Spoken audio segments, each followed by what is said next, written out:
10,000 रुपये लिटर, म्हणजे जे तूप आहे ते 10,000 रुपये किलोनी विकतात. आणि त्यांचं तूप कोण घेतात? ते अमिताभ बच्चन, अंबानी साहेब, असे मोठे लोक ते तूप विकत घेत आहेत. तर आपणही असं करू शकतो, कारण खूप मोठी टेक्नॉलॉजी नाही आहे, फक्त प्रशिक्षणाची गरज आहे.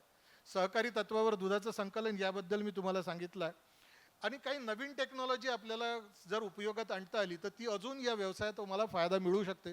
की आता गोबर गॅसवर चालणारे चिलर्स, कारण सर्वात जास्त कॉस्ट जर कुठल्याही प्रोसेसिंगमध्ये असेल तर ते दुधाला थंड करण्याची जी कॉस्ट आहे ती सर्वात जास्त, म्हणजे 50% कॉस्ट जी आहे प्रोसेसिंगची ती ह्या चिलिंगवर आहे. जे दुधाला आपण थंड करतो, तर त्यासाठी समजा आपण याच्यात जर डायव्हर्ट झालो आणि बायोगॅस पासून जर आपण हे चिलर्स आपण वापरलेत तर आपली कॉस्ट यातून कमी होऊ शकेल आणि आपली प्रोडक्शन कॉस्ट जी आहे ती कमी होईल. हे मी साखळी सांगण्याचा प्रयत्न केला आहे की स्वतःच जर आपण घेतलं आणि कॉन्ट्रॅक्टरच्या मार्फत जर दूध घेतलं तर यात काय फरक पडेल, तर हे या स्लाईडमध्ये दाखवण्याचा मी प्रयत्न केला आहे.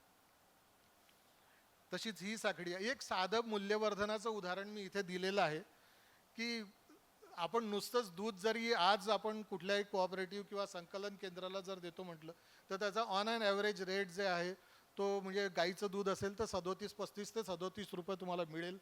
तर मी इथे जो आहे हे 40 रुपयाचा रेट धरलेला आहे की 10 किलोग्रॅम जर दूध तुमच्याकडे आहे, त्याचं 6% फॅट आहे आणि 8.5% त्याचा SNF आहे, तर त्यावेळेस आपण असं विचार करू की ठीक आहे, तेव्हा 40 रुपये दर होता, आता वाढला, तेव्हा 40 रुपये दर होता म्हणून ते 400 रुपयाचं झालं. पण ह्याच 10 लिटरचं आपण दही तयार केलं तर त्याचं जे आहे तुम्हाला म्हणजे आपण त्याला 800 रुपये मिळतील त्यापासून. म्हणजे मी 80 रुपयाचा भाव पकडला होता, खरं म्हणजे आता तर 100 रुपये आहे, तर म्हणजे 1000 रुपये त्यातून मिळतील तुम्हाला. आता हे पूर्ण दही जे आहे 6% फॅटचं तयार करायची गरज नाही. तुम्ही त्याच्यात जे आहे 3% फॅट क्रीम सेपरेट करून त्यातून 3% फॅटचंच दही लावलं तर 3% तुमच्याकडे क्रीम जी आहे ती अतिरिक्त राहिलेली आहे. या क्रीमची किंमत आपण 90 रुपये पकडली आणि जे काही दही तयार केलं त्याचा निर्मिती खर्च, कारण दह्याला जे आहे त्याला उष्णता द्यावं लागेल, त्यात कल्चर टाकावं लागेल, त्याला 3 तास जे आहे ते तुम्हाला इन्क्युबेट करावं लागेल, तर त्यासाठी जो आहे त्याला समजा आपण 170 रुपये जे आहे खर्च पकडला त्याचा 17 रुपये किलोप्रमाणे, तर तुम्हाला यातून निव्वळ नफा जो आहे तो 320 रुपये मिळेल. म्हणजे कशावर?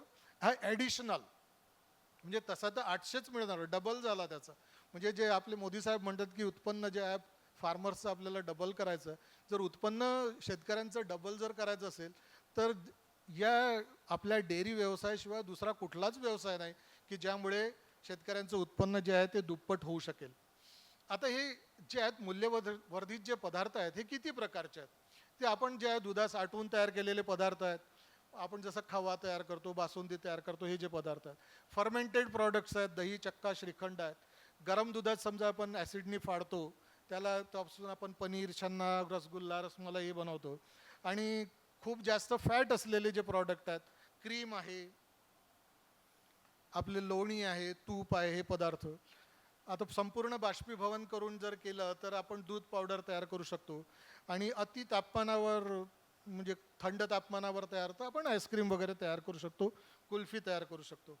आता याच्यातलं साधं उदाहरण जे आहे की कुठल्याही शेतकऱ्यांनी, आपण जर व्यावसायिक होत असू तर आपल्या प्रॉडक्टमध्ये काय आहे हे आपल्याला माहीत पाहिजे. जर आपण सांगू शकतो, जसं म्हणतात ना, बोलणाऱ्याचं जे आहे काही विकल्या जातं, तुम्हाला बोलता येत नसेल तर काही विकल्या जाणार नाही. मी इथे जे आहे या स्लाईडमध्ये हे सांगण्याचा प्रयत्न केला की आपल्याला दह्यापासून काय मिळेल. दही जे आहे हे जीवनसत्वाचा एक चांगला स्रोत आहे. त्याच्यामुळे आपल्या दातांचं आरोग्य चांगलं राहते, आपल्या हाडांचं आरोग्य चांगलं राहते, आपली रोगप्रतिकारक शक्ती वाढते. आपल्याला आपलं वजन जर कमी करायचं असेल तर दह्याचा उपयोग आपण करायला पाहिजे. आपल्याला जर हाय BP असेल, दह्याचं सेवन जर आपण दररोज करत असू तर आपलं हाय BP कंट्रोलमध्ये राहील. आपली जी डायजेशन सिस्टम आहे ती चांगली होऊ शकते दह्यामुळे. आणि ज्यांना दुग्ध शर्करा असहिष्णुता, लॅक्टोज इंटॉलरन्स ज्याला म्हणतो, काही लोक जे आहे एक ग्लास दूध पिलं की त्याला लगेच असं वाटतं आतमध्ये जायला पाहिजे, त्याला पचत नाही ते दूध, तर त्याला दही खाऊ शकतो तो. कारण इथे जे आहे लॅक्टोजचं जे आहे ते डिसइंटेग्रेट होऊन लॅक्टिक ॲसिडचं डिसइंटेग्रेशन तो करतो आणि त्यामुळे जे आहे त्याला तो दही पचवू शकतो. तर त्यामुळे असेही लोक जे आहेत की ते दह्याचं सेवन त्यांना करता येऊ शकतं. तर हे जे निर्मिती करतो आपण, हे आपल्याला सांगता आलं पाहिजे, तरच आपण त्याला विकू शकू. आणि याची एक साधी प्रोसेस इथे दह्यासारखी तर आपण सर्वजण आपल्या घरी तयार करतो, यासारखी कुठलीही सोपी पद्धत नाही. पण हे दही जे आहे, जे आपल्याला मार्केटमध्ये लोक विकतात, दही असं असायला पाहिजे की ते भांडं उलटं केलं तरी ते त्यातून पडायला नको, ज्यानं त्याला दह्याला आपल्याला कापून खाता आला पाहिजे. आणि हे जर करायचं असेल तर यासाठी आपल्याला त्याचं विरजण जे आहे ते चांगलं लावावं लागेल. आता दिवे बंधूसुद्धा जे आहेत ते आपलं दही तयार करतात आणि ते त्याच्यासाठी विरजण जे आहे ते खास पुण्या किंवा गुजरातवरून बोलवतात. तर इथे जे आहे ख्रिस इन्सन्स किंवा राष्ट्रीय दुग्ध जामून संग्रह जो आहे कर्नाल, यापासून तुम्ही समजा हे कल्चर्स बोलवले तर त्यापासून तुम्हाला चांगलं जे आहे दही तयार करता येईल आणि त्याला एक चांगला भाव तुम्हाला मिळेल. आता मी मगाशी जसं म्हटलं होतं की 6% फॅटची काही गरज नाही दह्यासाठी, 3% फॅट सुद्धा ठीक आहे. म्हणजे चांगलं उत्तम दही जे आहे 3% फॅटपासून होईल. मग यात क्रीम सेपरेट कसं करायचं, तर यासाठी क्रीम सेपरेटर आहेत. हे स्वस्त आहेत, म्हणजे खूप महाग नाहीत, खूप स्वस्त क्रीम सेपरेटर आहेत. ते क्रीम सेपरेटरचा वापर करून जे आहे आपण क्रीम सेपरेट करून त्यापासून या क्रीमपासून आपण लोणी आणि तूप तयार करू शकतो. श्रीखंड आहे, दही तयार केलं आपण नुसतं आपल्या घरी करतो, चक्का बांधून ठेवला, पाणी पूर्ण नितळलं. आणि सर्वात जास्त प्रॉफिटचा जर कुठला प्रॉडक्ट असेल तर तो आहे श्रीखंड. कारण श्रीखंडात जे आहे ती 80% साखर आहे. म्हणजे जे काही साखरेचा जो दर आहे, तुम्ही जे आहे 20 रुपये किलोची असेल तर तिला तुम्ही 4-5 पट भावात तुम्ही तिला विकू शकता. तर त्यामुळे जो आहे सर्वात प्रॉडक्टिव्ह, सर्वात प्रॉफिट देणारा जर प्रॉडक्ट असेल तर तो श्रीखंड. आणि याचे खूप सारे प्रकार तुम्ही तयार करू शकता. याची साधी पद्धत आहे. जर तुम्हाला मोठ्या इंडस्ट्रीयल लेवलवर किंवा घरगुती लेवलवरही करायचं असेल, उत्तम प्रतीचं श्रीखंड तयार करण्यासाठी होबर्ट मिक्सर सारखे मिक्सर उपलब्ध आहेत. आणि तुम्ही त्याला उत्तम पॅकिंग जर करून विकलं तर एक चांगला नफा देणारा प्रॉडक्ट तुम्ही तयार करू शकता. पनीर आहे. आता पनीर जो आहे थोडंसं आपल्याला तुमच्या प्रॉडक्टच्या बास्केटमध्ये ठेवावं लागेल जर तुम्ही हा व्यवसाय करत असाल तर. कारण पनीर जी आहे त्याची यील्ड कमी आहे. तुम्ही 1 लिटरपासून जे आहे 180 ग्रॅमपर्यंत तुम्हाला मिळेल. मार्केटमध्ये पनीर आम्हाला नेहमी आश्चर्य वाटते, यांनी सांगितलं हे 700 रुपये किलोनी विकतात. तर तुम्ही मार्केटमध्ये 250 रुपये किलोनी पनीर मिळतं. कसं विकतात माहीत नाही. आम्ही जे आहे 250 रुपये किलोनी कोणी विकूच शकत नाही. तुम्ही विचार करा, 180 ग्रॅम जर 1 लिटरपासून 60 रुपये 70 रुपये लिटर दूध आहे, त्याला 5 लिटर दूध लागेल है ना. 6 पण 300 रुपयाचं दूधच झालं. त्याच्यापासून तयार झालेलं पनीर 250 रुपयात कसं होईल. तर याचा विचार जे आहे ते ग्राहकांनी केला पाहिजे. आणि जर चांगलं पनीर पाहिजे असेल तर त्याचं ही साधी सोपी पद्धत मी ते सांगण्याचा प्रयत्न केला आहे. याच्यासाठी छोट्या छोट्या मशीन्स आहेत. 10-15 हजार रुपयात तुम्हाला पनीर प्रेस उपलब्ध होईल. आमच्या कॉलेजनी एक मशीन काढलं आहे छोटंसं. आपल्या घरी आपण चकल्या तयार करतो, चकल्याचा साचा असतो, त्याच्यात जर छिद्र करून त्याच्यात कपडा टाकून त्याच्यात प्रेस केलं तर घरच्या घरी उत्तम. फक्त त्याला काहीच नाही, त्याच्यात गरम असताना प्रेस करायचं, पाणी निघालं की त्याला थंड पाण्यात टाकायचं, त्या थंड पाण्यात थोडंसं मीठ टाकायचं, जेणेकरून त्या पनीरची बॉडी जी आहे ती एकदम चांगली तुम्हाला जशी बाहेर मार्केटमध्ये मिळते तशा टाईपचं पनीर ते तयार होईल. खवा जो आहे हा सर्वांना माहीत आहे, सर्वांचा आवडता पदार्थ आहे. आणि यापासून खूप साऱ्या मिठाया आपण तयार करू शकतो. याची 3 प्रकार आहेत.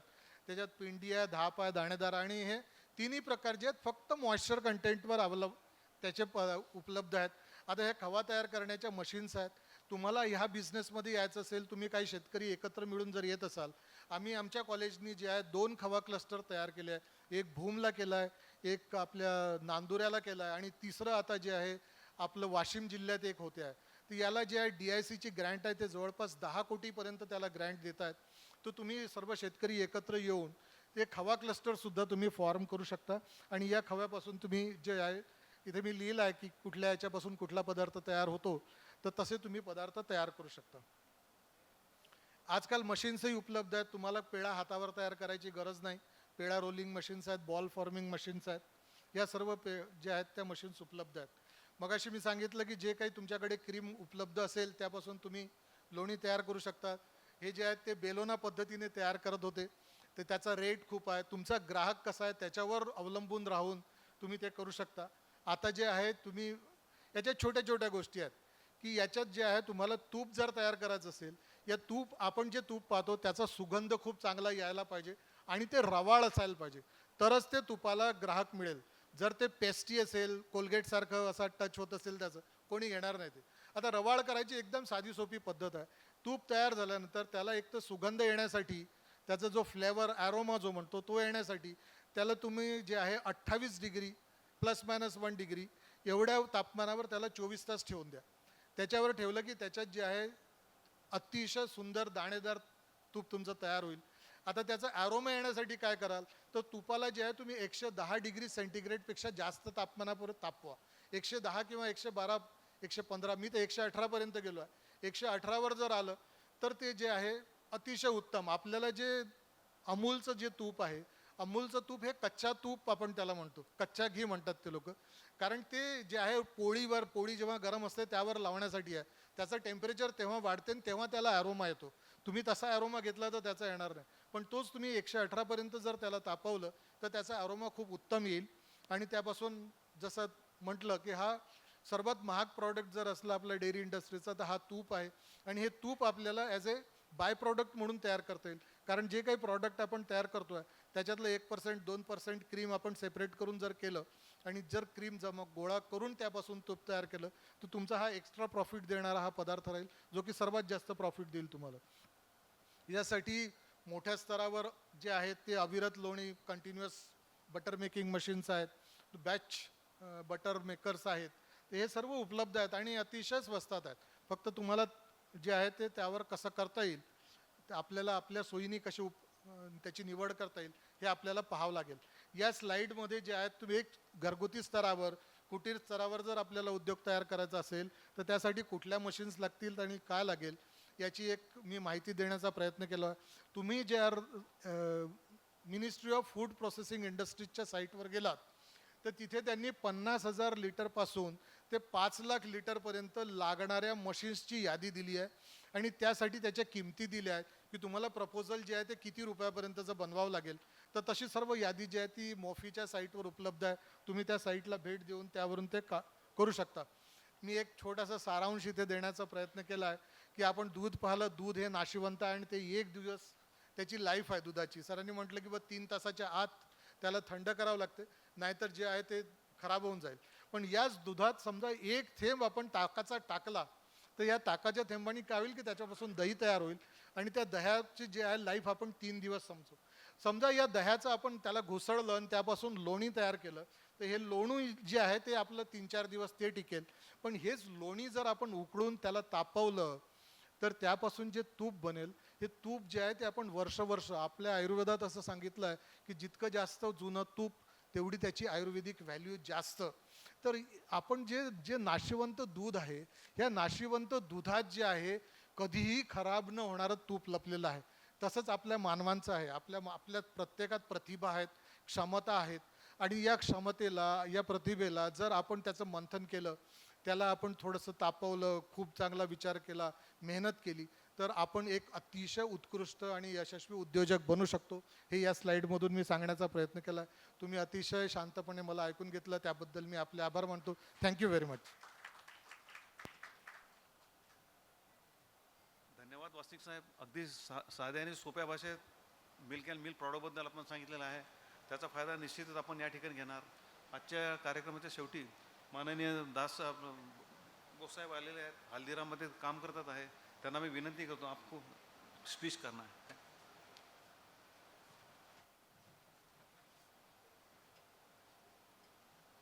So honorable delegates in the dais and great audience, I must express my thanks and gratitude to the organizer of this advantage, Bidar, and my special thank to Dr. Mohan sir for giving me this opportunity to speak before you. In fact, I got the invitation just yesterday only, so I have not come prepared. I don't have anything to show to you, but still I would like to speak few words. मैं हिंदी में बोलूँगा, बीच बीच में अंग्रेजी में थोड़ा रहेगा. So I am a retired officer from National Dairy Development Board. I retired just 9 months back in February 2024, and I got an offer from our dairy plant at Haldiram to working as a consultant over there. So my experience, मेरा जो अनुभव है dairy industry के साथ काफ़ी rich है.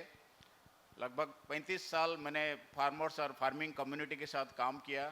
आई myself is the son of a farmer also. So काफ़ी कुछ अनुभव रहा है मेरा. सो जैसे हम हमारे डेयरी इंडस्ट्री की हम लोग बात कर रहे हैं, it depends on 4 golden hands, right from the grassroots level to the consumers levels. So one is milk production, one is milk procurement, one is milk processing, and one is milk marketing. If I put a multiple choice questions कि इनमें से कौन सी which of the following is most challenging, whether it is milk production is challenging or processing is challenging, procurement is challenging or marketing is challenging, आप लोग सब बोलेंगे which one is challenging, please. Production is challenging, somebody will say processing is challenging, somebody will say marketing is challenging, but everything is challenging. It is all of the above. It is all of the above. Everything is challenging. If you go to the production level, if you interact with the farmers, किसान के साथ जब interaction करेंगे, I have the experience of training around nearly 40-50,000 farmers during my lifetime, 1,000 veterinarians or entrepreneurs also. So if you go to the production level to interact with the farmers, they have n number of problems. They have problems with their animals, problems with their cattle feed or feed, fodder, land, everything, milk, everything. If you come to the procurement level also, there are a lot of challenges. We are procuring milk, even साहब भी procurement कर रहे हैं. So there are tremendous challenges in procuring the milk. And because we have to have everything in place to procure quality milk. स्वच्छ दूध के लिए या गुणवत्ता वाला दूध के लिए प्रोक्योरमेंट करने के लिए हमको काफ़ी कुछ चीज़ें तैनात रखना पड़ता है. Then you come to the plant level, there are many challenges. You ask to any plant head, even our plant head, our Vivek ethnic, our विजय मुले साहब भी इधर ही है. आप उनको पूछेंगे साहब कोई challenges है क्या? सब lot of challenges.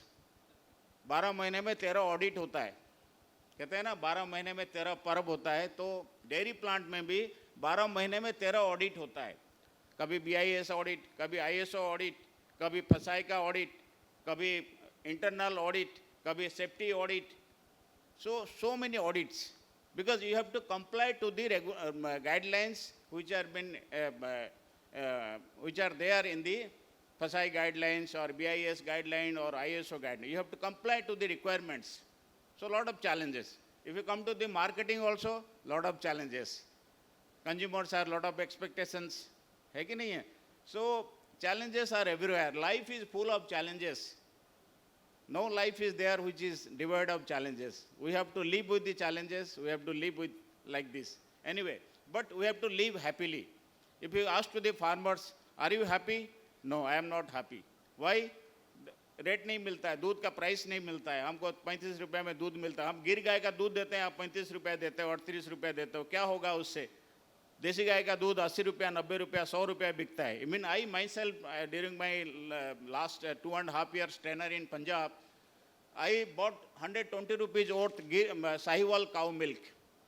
There is a farm called, you can Google, there is a indigenous cow farm. It is called Kamadhenu Gausala. आप Google में जाके देखोगे, YouTube में, they have very beautifully managed, very professionally managed dairy farms. And I used to collect 5 liters of milk every month. So क्योंकि चस्का लगा हुआ है, बचपन से माँ बाप ने भी देसी गाय का दूध पिलाया है हमको, तो इसलिए चस्का थोड़ा लगा. लेकिन बीच में नौकरी के दौरान हमने सारे गाय का दूध पिया, मतलब HF, जर्सी, सब कुछ. Even I spent almost 15 years working with HF and jersey. And then I worked with the bulls also. Bulls means cement production and everything. Then for the last 12-15 years, मेरा दिमाग घूम गया है. घूम गया मतलब यार क्या है, डेयरी हो रहे हैं, सब दूध के पीछे लोग पड़े हुए. थोड़ा एग्रीकल्चर के बारे में सोचते हैं. Agriculture, horticulture, even organic farming, इसके ऊपर भी मैंने थोड़ा नॉलेज गेन करने की कोशिश किया. यूट्यूब वीडियो देखा. So I enriched by knowledge. So what is the need of the time कि हम लोगों को एक कंप्लीट मतलब बिजनेस करना है. सो जैसे डेयरी फार्मिंग की धंधा करते हैं हम लोग, हमारे किसान भाई धंधा करते हैं. इवन यहाँ पे in the last 6-7 months I interacted with about thousands farmers. So I used to go to the field and try to understand their pain points. क्या तकलीफ है, क्या नहीं है, पूछपाछ करते हैं. फार्मर्स क्या है, they are living in, they are very innocent, बहुत ही इनोसेंट है, but at the same time they are very clever also. they are innocent, say they are very clever also, ठीक है ना, but they are very reluctant to adopt any new technology. They don't want to come to their comfort zone से बाहर आना नहीं चाहते हैं, कुछ एक्स्ट्रा काम करना नहीं चाहते हैं. बोले यार डेयरी फार्मिंग करते हो या 10 गाय रखे हो, 5 गाय रखे हो, कुछ अच्छी काम करो, कुछ इनोवेशंस लाओ.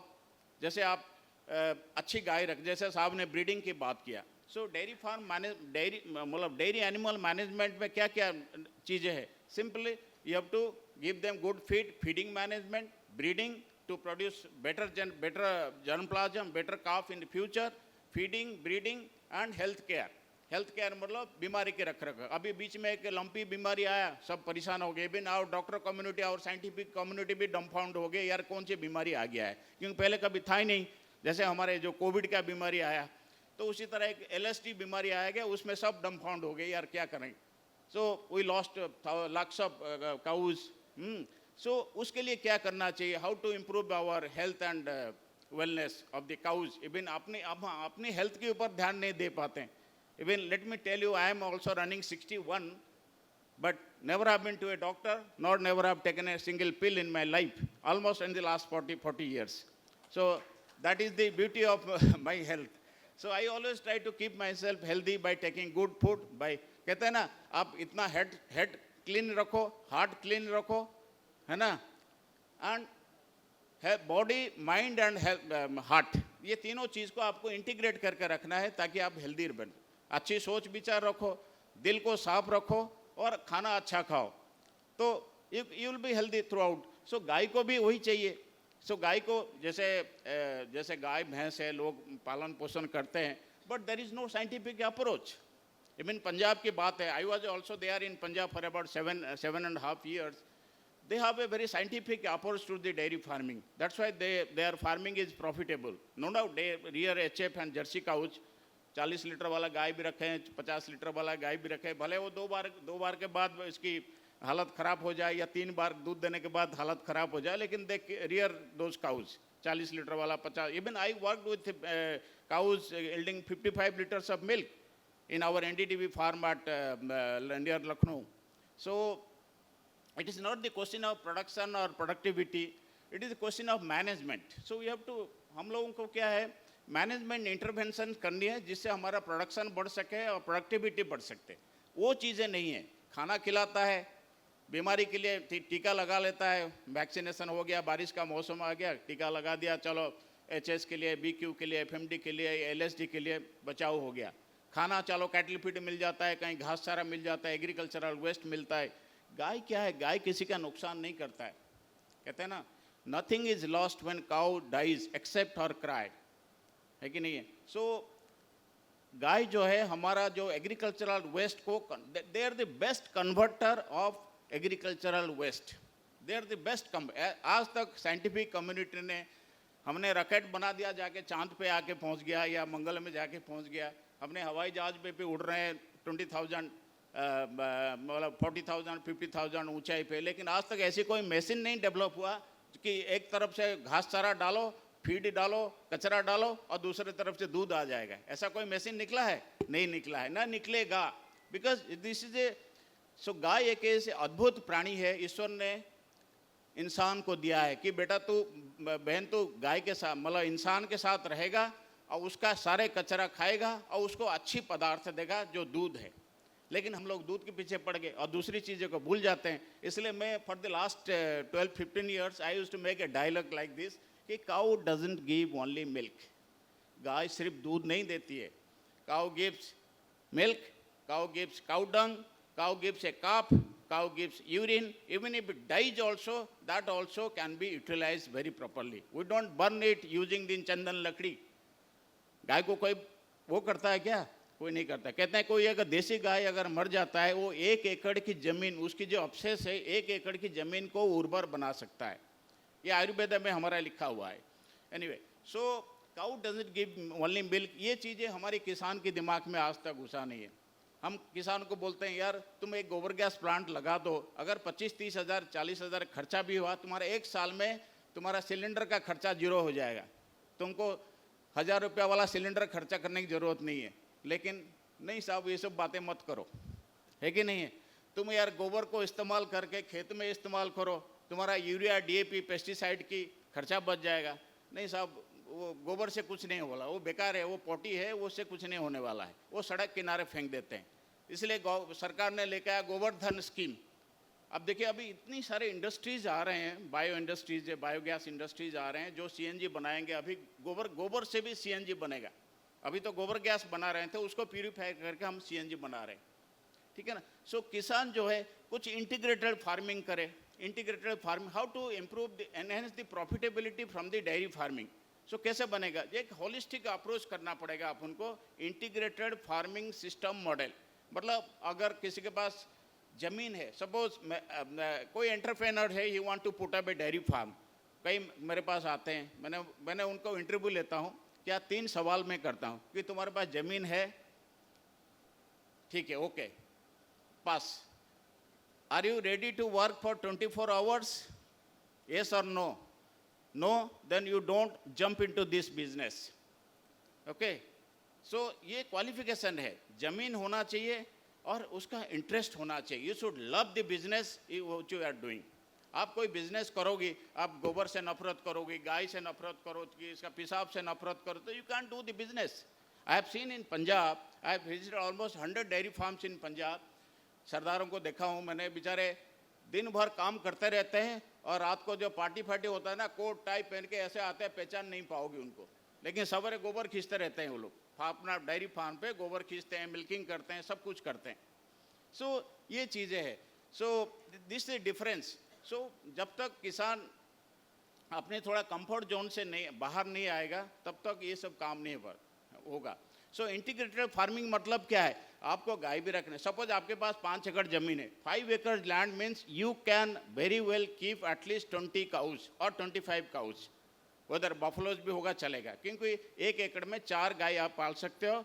और ये नहीं कि खाली आपको धान गेहूँ नहीं उगाना है, यू कैन ग्रो व्हीट, बाजरा उगाओ, सब कुछ उगाओ, जो भी वेजिटेबल्स करो, सब कुछ करो। उसका जो अवशेष है वो गाय को खिलाओ। राजीव दीक्षित साहब का नाम सब लोगों ने सुना होगा, हमारे महाराष्ट्र के बहुत बड़ा हस्ती है राजीव। मैं भी उनका भक्त हूँ, उनको फॉलो करता हूँ पिछले 25 साल से, राजीव दीक्षित साहब। अगर किसी को मालूम नहीं है, यू कैन गूगल और you can go to the YouTube, you can type Rajiv Dikshit, स्वदेशी चिकित्सा, Rajiv Dikshit, zero budget farming. बोलते हैं अच्छा है, but how many of us are adopting all those his ideas? कोई अडॉप्ट करना नहीं चाहता है। हम किसान को बोलो या जीवामृत बनाओ, थोड़ा गुड़ और बेसन डाल के कुछ बनाओ, उसको खेते में इस्तेमाल, कौन ये सब काम करेगा साहब, बहुत मेहनत लगता है।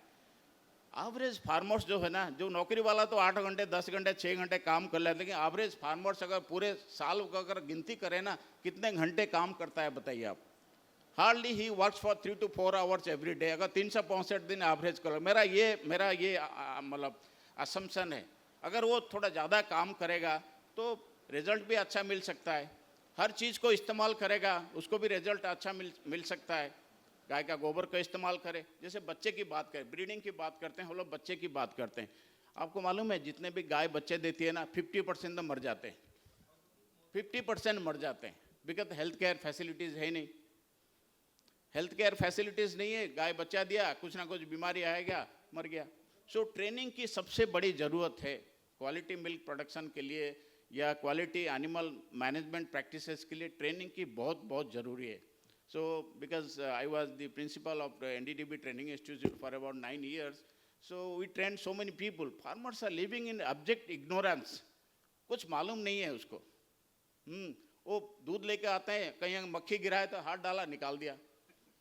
So he has no sense of clean milk production. हमने एक clean milk production का एक पोस्टर बना के सारे अपने कलेक्शन सेंटर में बांटा, यार कम से कम उसका SOP भी बनाया, सब कुछ बना के फार्मर्स को दिया।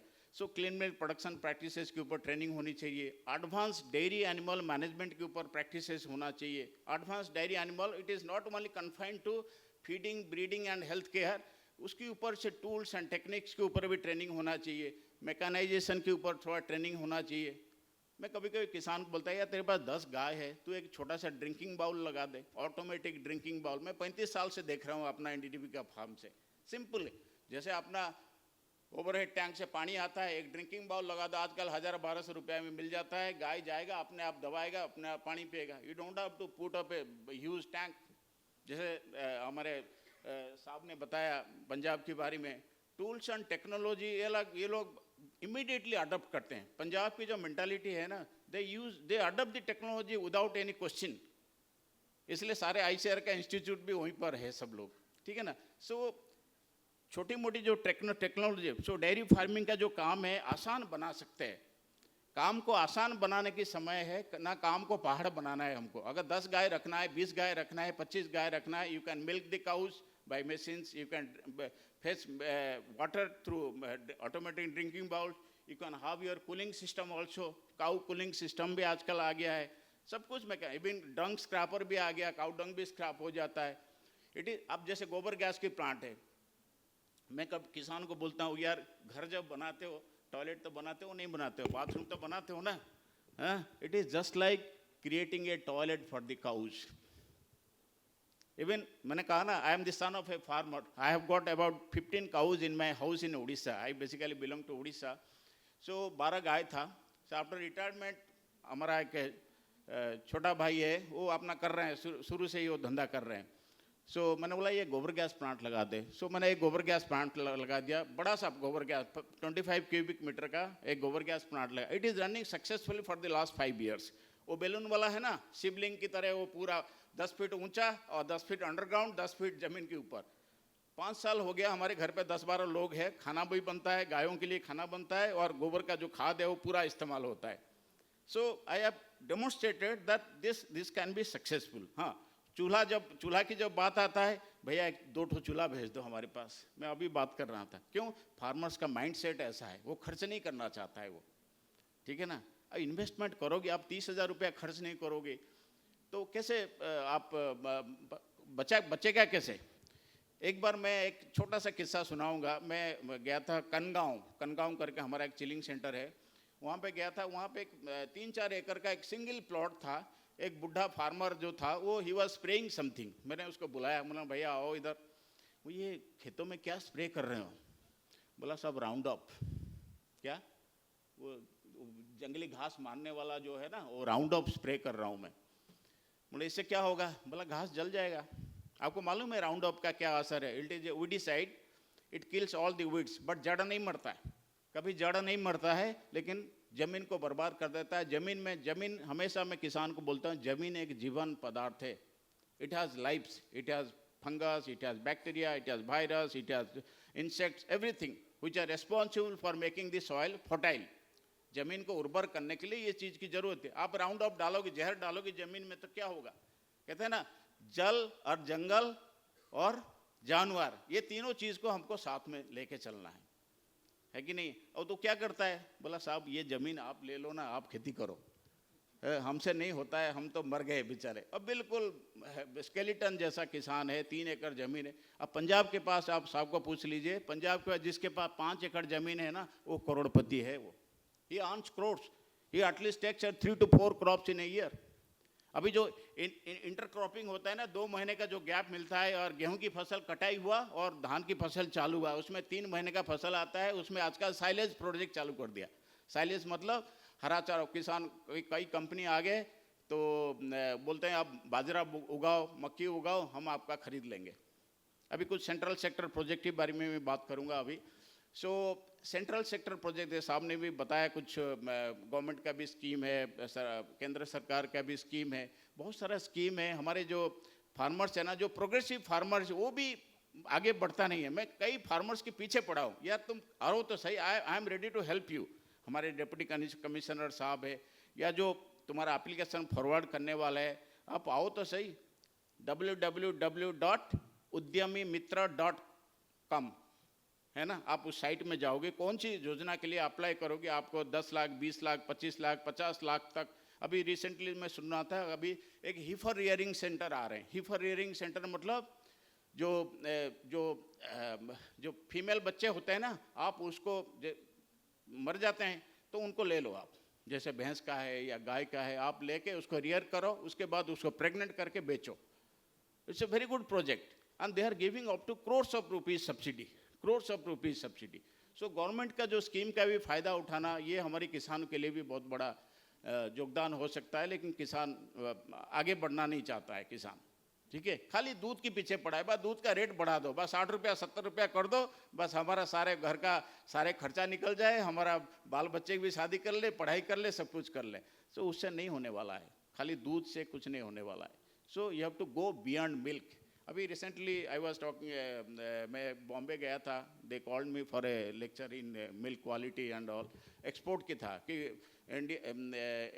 इंडियाज ग्लोबल मार्केट, आपको मालूम है ग्लोबल मार्केट में हमारा इंडिया का जो शेयर है लेस देन 0.5% है, लेस देन 0.5% हम लोग पूरा मतलब पूरा ग्लोब में पूरा मतलब जितना एक्सपोर्ट होता है हमारा जो इंडिया का शेयर है लेस देन 0.5%। क्यों? Because western countries, American European countries को मालूम है हिंदुस्तान दूध तो हाईएस्ट प्रोडक्शन तो करता है, लेकिन quality of milk is questionable. Quality of milk is, they are also coming and seeing our system ना, livestock production system, dairy production system, सब कुछ देखते हैं, लेकिन but still it is questionable. क्यों? कि हम लोग, हमारे फार्मर्स इतना ट्रेंड नहीं है जो क्लीन मिल्क प्रोडक्शन करे। हाँ, ये सब सारे समस्या है। So challenges are everywhere, but there is a solution to the challenges. Solution भी है, किसान को थोड़ा आगे बढ़ना पड़ेगा। मैं आजकल बात करता हूँ smart farmer, smart farming, smart citizen, smart milk collector, everything should be smart. So what does it smart means? Smart means doing thing correctly, perfectly.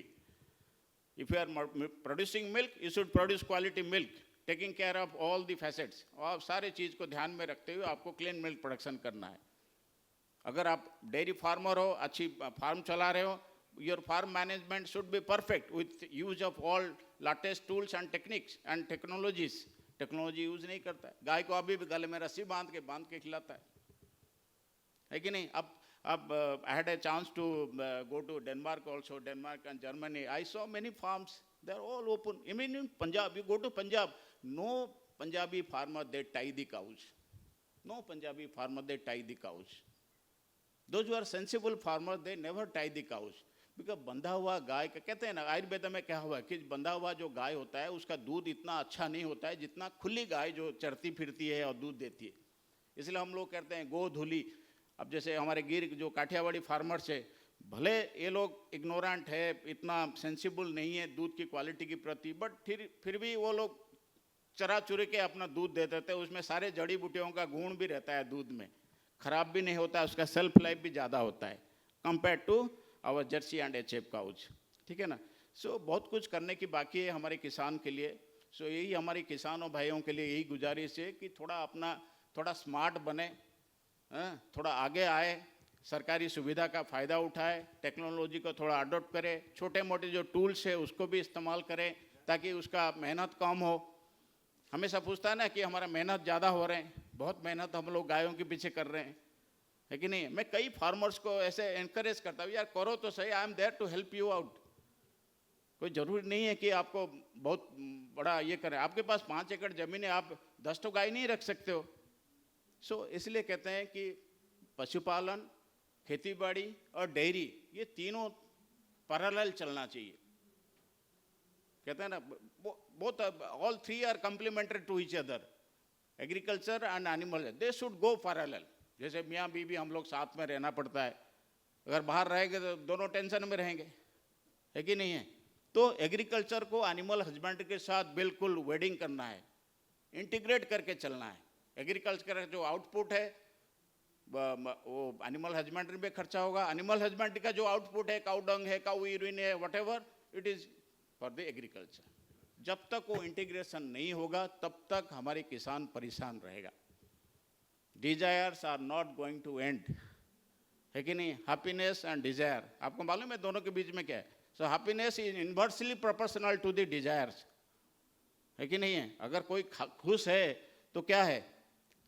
खुश है मतलब इसका डिजायर कम है, उसका इच्छाएं कम है कि नहीं है? अगर ढेर सारा इच्छाएं लेके घूम रहे हो, किसान हमारे बहुत सारे इच्छाएं लेके घूम रहे हैं, तो कहाँ से खुश होगा? वो खुश नहीं हो सकता है।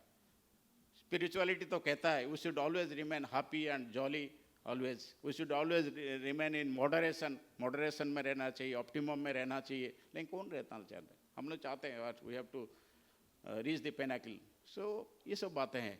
सो किसान को थोड़ा सा आगे बढ़ना है, किसान को थोड़ा सा टेक्नोलॉजी टूल्स को इस्तेमाल करना है और थोड़ा सा स्मार्ट बनना है, ताकि जो सरकारी सुविधा, चाहे सोलार प्लांट हो, चाहे गोबर गैस की प्लांट हो, चाहे इंटीग्रेटेड फार्मिंग की बात हो, हर चीज़ को इस्तेमाल करे। अगर इस्तेमाल करेगा तो फिर आगे बढ़ेगा, फिर दूध के ऊपर निर्भर नहीं करेगा। फिर इंटीग्रेटेड फार्मिंग, समुचित खेती, समुचित खेती कहते हैं ना, उसको बोलते हैं इंटीग्रेटेड। हमारे पंजाब में कई फार्मर्स इंटीग्रेटेड फार्मिंग करते हैं। मैं 20 साल पहले पंजाब में था। there are few farmers, not all, there are few farmers, they are making vermicompost. Abhi recently, just few days back, I think 1 week back, I was in Gondia, I was interacting. I went to a hub, organic hub. वहाँ पे 2 engineers, I always मैं इनको WhatsApp किया, मैंने you are doing an amazing job. One is chemical engineer, one is a mechanical engineer. What they are doing, they are collecting cow dung from the villages, producing biogas, gobar gas, producing many products from the cow dung.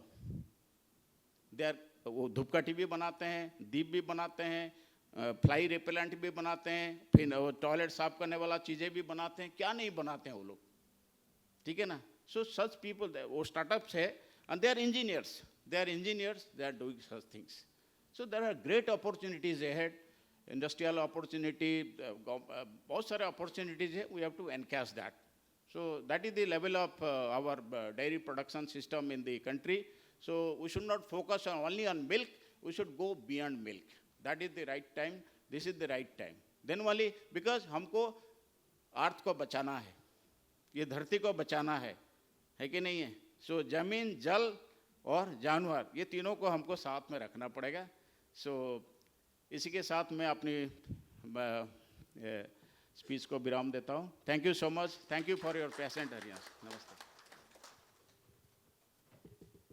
धन्यवाद साहू साहेब, बहुत अच्छा आपने speech दिया है।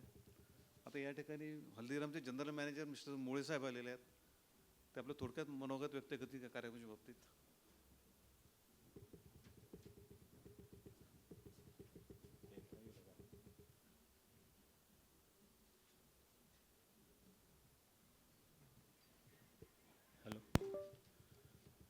आदरणीय डाईसवर असलेले Shri doctor Shri Giriwar sir, Sharma sir, आमचे डीन सर, वासनिक साहेब, दिवे साहेब आणि आमचे कन्सल्टंट साऊ सर आणि आपल्या सगळ्यांना, आपण सगळे एवढे 7 वाजेपर्यंत उपस्थित थांबलेले आहे। तुमचंही मी अनुवादन करून फक्त 5च मिनटं घेतोय मी। ॲक्च्युली काय झालं की मला 2 दिवस आधीच श्रीगिरी डॉक्टर साहेबांनी सांगितलं होतं की तुम्ही थोडंसं इंडस्ट्रीवर थोडं प्रेझेंटेशन द्या, की नवीन काय इंडस्ट्रीमध्ये येत आहे याची माहिती। कारण आता तुम्ही बघितलं, ही जिम्मेदारी माझ्यावर सोडली। आता तुम्ही हे बघितलं असेल की बॅकवर्ड इंटिग्रेशनमध्ये आता सगळे डॉक्टर सर, डॉक्टर लोक, आमचे प्रोफेसर, ॲडमिनिस्ट्रेशन सगळं आहे, पण इंडस्ट्रीचा व्यक्ती म्हणून मला इथं त्यांनी बोलावलं होतं। तर मला असं वाटलं की टाईम अभावी असं वाटलं की पहिले द्यावं नाही स्पीच, पण नंतर लक्षात आलं की नको, तुमच्या लोकांना इंडस्ट्री काय आहे हे जरूर जाणून घ्यायला पाहिजे। आता मार्केटमध्ये जे नवीन ॲटोमायझेशन आहे किंवा नवीन काय काय ॲडव्हान्स टेक्नॉलॉजी आहे त्याच्याबद्दल फक्त मी हे एक 5 मिनटाचं तुम्हाला इथं सांगू इच्छितो।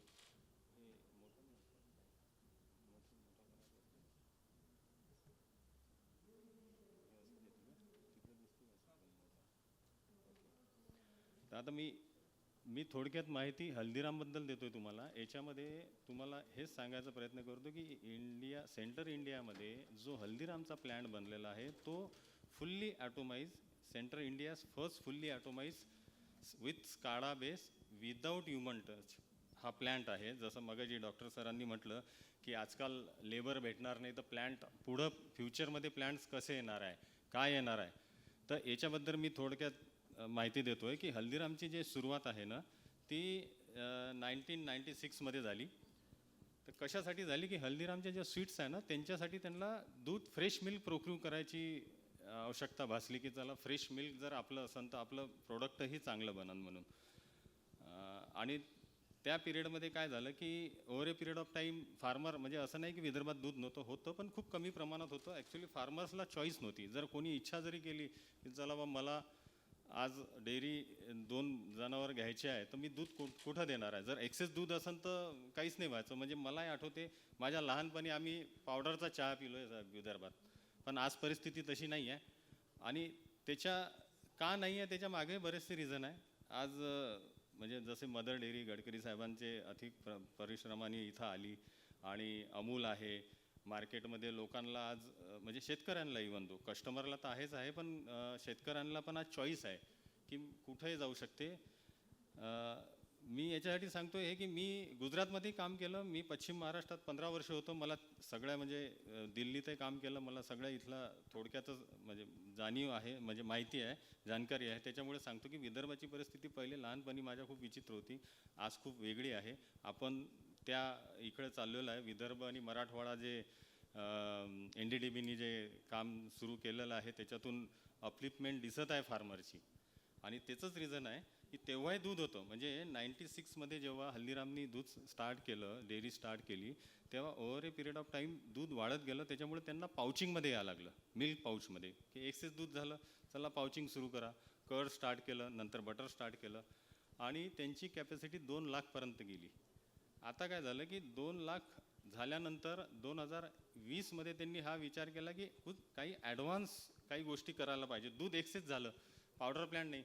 जसं आमच्या प्रिन्सिपल साहेबांनी मगाशी डीन सरांनी सांगितलं की दुधाला जर तुम्ही जसं दुधाचं कड बनवलं तर 3-4 दिवस सेल्फ लाईफ आहे, कडचं बटर बनवलं, घी बनवलं तर 1 वर्ष आहे. तर असे प्रोडक्ट्स आपल्याला बनवा लागन. आता सगळ्यांचं तुम्ही बघितलं असेल की सगळ्यांनी सांगितलं की आकडे सगळ्यांनी सांगितले की पर कॅपिटा अवेबिलिटी इंडियामध्ये 460 ग्राम आहे आणि रिक्वायरमेंट आहे 250. सगळ्यांनाच माहीत आहे, गुगलवर भेटते. पण आपण घेतो किती? 250 घेत नाही. मग अवेलेबिलिटी जास्त आहे. या सगळ्यांना माझा हाच प्रश्न आहे की मग बाकीचं दूध जाते कुठं? एक्सेस दूध जाते कुठं? एक्सेस दूध हे असते जे इंडस्ट्री करते. कारण पर कॅपिटा अवेलेबिलिटी जास्त आहे, रिक्वायरमेंट आहे 250 आहे, रिक्वायरमेंटपेक्षा जास्त आहेच आहे, पण आपण रिक्वायरमेंटसाठी घेत नाही जेवढी रिक्वायरमेंट आहे. मग करतो काय आपण? तर करतो काय, तर व्हॅल्यू ॲडेड प्रोडक्ट किंवा लॉंग सेल्फ लाईफवाले प्रोडक्ट बनवतो. तर कम टू द पॉईंट की हा जो प्लॅन्ट आहे हा व्हॅल्यू ॲडेड प्रोडक्टसाठीच बनवलेला हल्दीरामचा प्लॅन्ट आहे. हे तुम्हाला एस्टॅब्लिशचं मी सांगितलेलंच आहे. सेंटर इंडियाज फुल्ली ॲटोमाइज प्लॅन्ट आणि हायटेक स्काडा बेस आहे. विदाऊट ह्युमन टच प्रोडक्शन आहे. ॲटो फ्रॉम मिल्क रिसेप्शन म्हणजे दुधाच्या कॅन हे आमच्या चिलिंग प्लॅन्टवरच जातात. डॉक्टर साहूसाहेबांनी आता सांगितलं ते प्रोक्युरमेंट आणि कन्सल्टंट ते सगळं बघतात की दुधाची कॅन डेअरी प्लॅन्टमध्ये येत नाही, टँकरनीच दूध येते. ते पण ॲटोमायझेशनमध्ये आहे पूर्ण. FT1 म्हणून मशीन आहे ज्याच्यात ॲडल्ट्रेशनचे 16 पॅरामीटर्स एका याच्यातच समजतात. ते तुम्हाला थोडं पिक्चर दाखवतोच मी समोर. बाकी सगळं लायसनिंग आणि ते तर सगळ्या कंपन्यांना असतात ते सगळं आहे. हा मेन प्लॅन्टचा व्ह्यू आहे, हा रिसेप्शनचा व्ह्यू आहे. पूर्ण टँकरनी दूध येते. इथं पण फक्त ह्युमन टच एकच आहे की होस पाईप घेऊन लावायचा आहे त्याला, बाकी दूध तुम्हाला दिसणार नाही कुठं चाललं इथं. हा रॉ मिल्क सायलोचा रिसेप्शन एरिया आहे. इथं चिलर आहे, इथं थंड होऊनच ते दूध सायलोमध्ये ठेवल्या जाते. त्याच्यानंतर हे मिल्क स्टोरेज एरिया आहे, पूर्ण ॲटोमाइज आहे. Milk distribution area. हा FT1 म्हणून एक मशीन आहे. इथं 30 सेकंदमध्ये 16 ॲडल्ट्रेशन पॅरामीटर्स दुधातले आपल्याला समजतात. फॅट, SNF आणि प्रोटीन हे तर समजतात. आणि हे कंट्रोल रूम्स आहे. इथून पूर्ण पावडर प्लॅन्ट असो किंवा कोणचं पण ऑपरेशन असो इथून ऑपरेट करतात.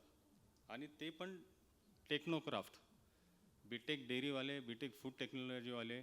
आणि जसं मगाशी सरांनी म्हटलं ना की पुढं ड्रायव्हर निघून जातील म्हणजे ड्रायव्हर लोक होणार नाही. तर आमच्या इथं असंच झालं की पुढं ऑपरेटर भेटत नाही. पावडर प्लॅन्टला ऑपरेटर भेटत नाही, जो कोणताही प्लॅन्ट असो ऑपरेटर भेटत नाही. तर आम्ही ऑपरेटर लेस केला. पहिले काय होतं की आमच्या जुन्या प्लॅन्टमध्ये ऑपरेटर काम करायचे, ऑफिसर नुसतं ते काय म्हणतात त्याला डॉक्युमेंटेशन करायचे. आता उलटं झालं, आमचं ऑपरेटर बसून असते, ऑफिसर काम करतात इथं. म्हणजे टेक्नॉलॉजी, कारण त्याला करायचं आहे तर टेक्निकल लोक पाहिजे तिथं. मेकॅनिकल इंजिनियर, इन्स्ट्रुमेंट इंजिनियर, हे सगळे लोक. हे बघा, हे कंट्रोल रूमचं पिक्चर्स आहे. फोटो सगळीकडे कॅमेरा लावलेले आहे, 200 कॅमेरे आहे. कुठलं काय ऑपरेशन चालू आहे कॅमेरामध्ये बघायचं आणि तिथं वॉल जरी ओपन करायचा असेल तर बसल्या जागेवर ते ओपन करतात. हे सायलो स्टोरेज एरिया आहे आणि हा माझा स्टाफ आहे. वेल एज्युकेटेड स्टाफ घ्यावा लागते, जो dairy, food, mechanical engineer, electrical engineer, instrument engineer लागते. बायपास सिस्टम नाही आहे कुठं. हा गियाचा पूर्ण प्लॅन्ट आहे, फुल्ली ॲटोमाइज. बायपास नाही की बाबा एक वॉल खराब झाला म्हणून दुसरीकडून हॉस पाईप घेऊन चालवला, असं काहीच करता येत नाही. हे बॅक्टोफ्यूज आहे, तो 99.9% बॅक्टेरिया किल करते. जे दूध आम्ही USTमध्ये वापरतो, हा बटर सेक्शन, हे व्हिजिटर पॅसेज आहे, गॅलरीज आहे. जर हे व्हे प्रोसेस आहे. व्हे प्रोसेस असं आहे की हल्दीरामची रसगुल्ला सगळ्यांनाच माहीत असेल, गुलाबजामुन रसगुल्ला, त्याच्यापासून जे व्हे निघते, तर ते जे व्हे म्हणजे मिल्क कड झाल्यानंतर जे कडमधून जे व्हे निघते ना, त्याला वेस्ट ETP ट्रीटमेंट करायला पैसे लागायचे पहिले आणि तो खूप व्हे निघायचा. तर त्याच्यापासून कल्पना आली की वेस्टपासून बेस्ट कसं बनवायचं, म्हणून व्हे पावडरचा प्लॅन टाकला आम्ही. आणि व्हे पावडरचा प्लॅन टाकल्यामुळे काय झालं की तो एक तर व्हे डिस्ट्रॉय करायला पैसे नाही लागत आहे, प्लस याच्यातलं प्रॉफिट 100% आहे. समजा जर व्हे पावडरची किंमत आज 120 रुपये आहे तर मला बनवायला खर्च 70 रुपये आहे. याच्यापासूनही म्हणजे वेस्टपासून बेस्ट कसं बनवता येते हे एक एक्झाम्पल आहे. हा प्लॅन्ट आहे, व्हे प्रोसेसिंग प्लॅन्ट. त्याच्यानंतर हा मिल्क प्रोसेसिंग एरिया, ही लॅबॉरेटरी टेस्टिंग, इथं मायक्रोबियर, केमिकल सगळ्या टेस्टिंगवर एक पावडर प्लॅन्ट आहे. पावडर प्लॅन्टची सेल्फ लाईफ, पावडर जर बनवलं एक्सेस जेव्हा दूध असते तेव्हा पावडर बनवल्यानंतर 18 मंथ्स सेल्फ लाईफ असते. तर तेवढं जे दूध असते ते आपण एक्सेप्ट करू शकतो शेतकऱ्यांचं. पूर्वी काय व्हायचं की आम्हाला अशी अडचण यायची की एक्सेस दूध आहे तर फार्मरला आम्ही थांबवायचं की नको देऊ, मग ते जातीन कुठं. मग त्याच्यासाठी हे जे व्हॅल्यू ॲडेड प्रोडक्ट्स आहे, पावडर प्लॅन्ट्स आहे, जसं UST आहे, हे प्रोडक्ट करायला लागते की माझ्या शेतकऱ्यांना मी जर थांबवलं तर पुढच्या वेळेस दूध आणणार कुठून. त्याच्यासाठी हा पावडर प्लॅन्ट आहे. हे NFRO आहे, EDR आहे. हे UST स्टरलायझर. तुम्ही टेट्रापॅकचे प्रोडक्ट्स आजकाल बघितले असेल, कुठेही भेटतात, शॉपमध्ये तर भेटतात, आज पानटपरीवर भेटतात टेट्रापॅक. तर हे टेट्रापॅकचं पूर्ण फिलर आहे आणि हे हे हे सगळे प्रोडक्ट्स आहे टेट्रापॅकचे. ह्या जे टेट्रापॅक आहे, या टेट्रापॅकमध्ये पण आम्ही काय केलेलं आहे, या टेट्रापॅकमध्ये पण आम्ही आमचं व्हे कसं आहे प्रोडक्ट्स. आता मगाशी मी तुम्हाला बोललो की ते एक्सेस दूध जाते कुठं, तर लोकांना सवयी लावा लागणार आहे. पहिले बघा मिल्कशेक नाही भेटायचे आमच्या लहानपणी म्हणा किंवा आपल्या 10-15 वर्षाआधी मिल्कशेक एवढे नव्हते. आता मिल्कशेक येतात. मिल्कशेक येतात म्हणजे काय, लोकांनी काढले. डाबरवाल्यांचे मिल्कशेक बघा, जे डेअरी इंडस्ट्रीत नाही त्यांचे मिल्कशेक आहे. डाबरवाला आहे किंवा तो हमदर्दवाला आहे, हे लोक मिल्कशेकमध्ये उतरले. आम्ही आता एक प्रोडक्ट केलं या आधीच्या याच्यामध्ये, कुठे गेला, आधीच्या याच्यामध्ये दाखवलं, लिची प्रोडक्ट आहे. आम्ही त्याच्यात आमची व्हे पावडर यूज केली की कुठंतरी लोकांना दुधामध्ये अटकून ठेवा लागेल. दूध कन्झम्पशन वाढायला पाहिजे त्यांचं, जेवढं रिक्वायर्ड आहे तेवढं घेत नाही लोक. म्हणून मग हे वेगवेगळे प्रकार निघाले की घी बटरपर्यंत ठीक आहे की मिल्क, कर्ड, घी, बटर हे सगळ्यांनाच माहीत आहे. त्याच्या व्यतिरिक्त काय माहीत आहे, पावडर तर खाऊ नाही शकत, तर मग मिल्कशेक काढा. हे असे नवीन प्रोडक्ट, चीज काढा, मुलांना चीजमधून म्हणजे मिल्कचं कन्झम्पशन वाढलं पाहिजे. तर ही बाकीची अदर फॅसिलिटी आमच्या कंपनीची आहे. हे आमचे प्रोडक्ट्स आहे, market milk, curd, butter, ghee, table butter, shrikhand, whey powder, UST pack, flavoured milk आणि हे सगळं त्याचं ॲक्टिव्हिटीज करतो. हे बाकीच्या ॲक्टिव्हिटीज हे दाखवलेलं आहे याच्यात की हल्दीराम काय काय करते ॲक्टिव्हिटीज. आणि आता आम्ही मधामध्ये हेल्दी टिफिन मागच्या वर्षी केली होती की प्रत्येक मोजक्या स्कूल मोजल्या होत्या आम्ही आणि 10-15 स्कूलमध्ये कार्यक्रम केला होता हेल्दी टिफिन. याच्यामध्ये आम्ही स्पॉन्सरशिप घेतली होती आणि शाळेमध्ये जाऊनही ह्या ॲक्टिव्हिटीज केल्या होत्या. DPS स्कूल असो किंवा मग ते डिस्ट्रीब्युटर मीट्स करतो, वेगवेगळ्या डिस्ट्रीब्युटरला बोलवून. तर हे सगळं प्रमोशन याच्यासाठी असते की लोकांनी ते प्रोडक्ट्स आमचे घ्यावं. दरवर्षी डिस्ट्रीब्युटर मीट्स असतात. त्याच्यानंतर मिल्क सप्लायर, फार्मरच्या मीट्स असतात की फार्मर जे असतात त्यांची वर्षातून एकदा आम्ही मीटिंग्स करतो. स्कूल्स, कॉलेज, फायर ऑफिसर, जे फायर इंजिनिअरिंग कॉलेज आहे त्यांची फ्रिक्वेंटली व्हिजिट असते. कारण आमचं जे फायर सिस्टीम आहे हल्दीरामचं, ते one of the best fire system आहे. तर त्याची व्हिजिट ते लोक करतात. स्कूल कॉलेजांना आम्ही व्हिजिटर म्हणून देतो. इवन दो तुमचा कोणता क्लब असन, ह्युमन्स डे सेलिब्रेट करतो, तर तुमचा कोणता क्लब असन किंवा कोणाला काही व्हिजिट करायची असन, स्कूल असन, तर वी आर ओपन. आम्ही हे लोकांना जागृत करत आहे की टेक्नॉलॉजी काय असते, दुधाचे प्रोडक्ट्स काय, किती हायजीनमध्ये ते बनतात आणि कसे असायला पाहिजे. ॲक्च्युली मला विषय सरांनी तोच दिला होता की ॲडव्हान्स काय आहे, तर माझ्याच प्लॅन्टमध्ये ॲडव्हान्स असल्यामुळे मी थोडक्यातच माझ्याच प्लॅनचं सगळं सांगितलं की याच्यात सगळं ॲडव्हान्टेजेस आले की नवीन नवीन प्रोडक्ट जे मार्केटमध्ये येतात ते हे सगळं तुम्ही लोक हल्दीरामचा प्लॅन्ट व्हिजिट करायला येऊ शकतात. त्याच्या हल्दीरामबद्दलच मला एवढं सांगायचं होतं, म्हणूनच मी इथं 5 मिनटं सरांना मागितले होते. धन्यवाद. मी आभारी आहे की खरंच गडकरी साहेबांनी आपल्या नागपूरमध्ये एवढं सुंदर मदर डेअरी आणून आपल्याला जो हे दिलं आहे आणि इंडस्ट्री समजली. डॉक्टर शर्मा साहेबांनी पहिलेच म्हटलं होतं की डेअरीला ॲटलिस्ट इंडस्ट्री तरी समजली सरांनी. मी धन्यवाद करतो. थँक्यू मला बोलवल्याबद्दल सर. धन्यवाद मुळे साहेब. आपण जे आत्ता ते सांगितलं शाळेचा जो प्रोग्राम सुरू केलेला आहे, मी या गव्हर्नमेंट मिल जे आहे ज्या ठिकाणी दीक्षितसुद्धा साहेब या ठिकाणी आलेला आहे, ती शासनाची गव्हर्नमेंट डेअरी होती साहेब. त्याच्यात मी मार्केटिंग म्हणजे मिल्क डिस्ट्रीब्युशन ऑफिसर म्हणून काम केलेलं आहे. हा 20 वर्षापूर्वी मी प्रोग्राम आयोजित केला होता शाळेत. नागपूरच्या जेवढ्या शाळा आहेत, प्रायमरी शाळा, त्यावेळेससुद्धा खूप वादविवाद झाले. आम्हाला शाळेत येऊ देत नव्हते शाळेसाठी, कारण प्रायव्हेट सेक्टरचं होतं त्या ठिकाणी मोनोपोली आयटम चालायचा. ॲज अ गव्हर्नमेंट सेक्टर या 20 वर्षापूर्वी शाळेचा हा प्रोग्राम केलेला होता. आपण सुद्धा केलं, याबद्दल मी आपलं धन्यवाद म्हणतो आहे. आणि मगाशी काही लोकांचे काही प्रश्न होते या ठिकाणी, या ठिकाणी थोडक्यात विचारू शकता. त्याच्यानंतर कार्यक्रम सांगता होईल, काय अडचण नाही आहे. सर्वांना हे द्या, प्रत्येकाला समाधानकारक उत्तर या ठिकाणी मिळेलच, काही काळजी करू नका. द्या त्यांना स्पीकर द्या ना. हां sorry mike.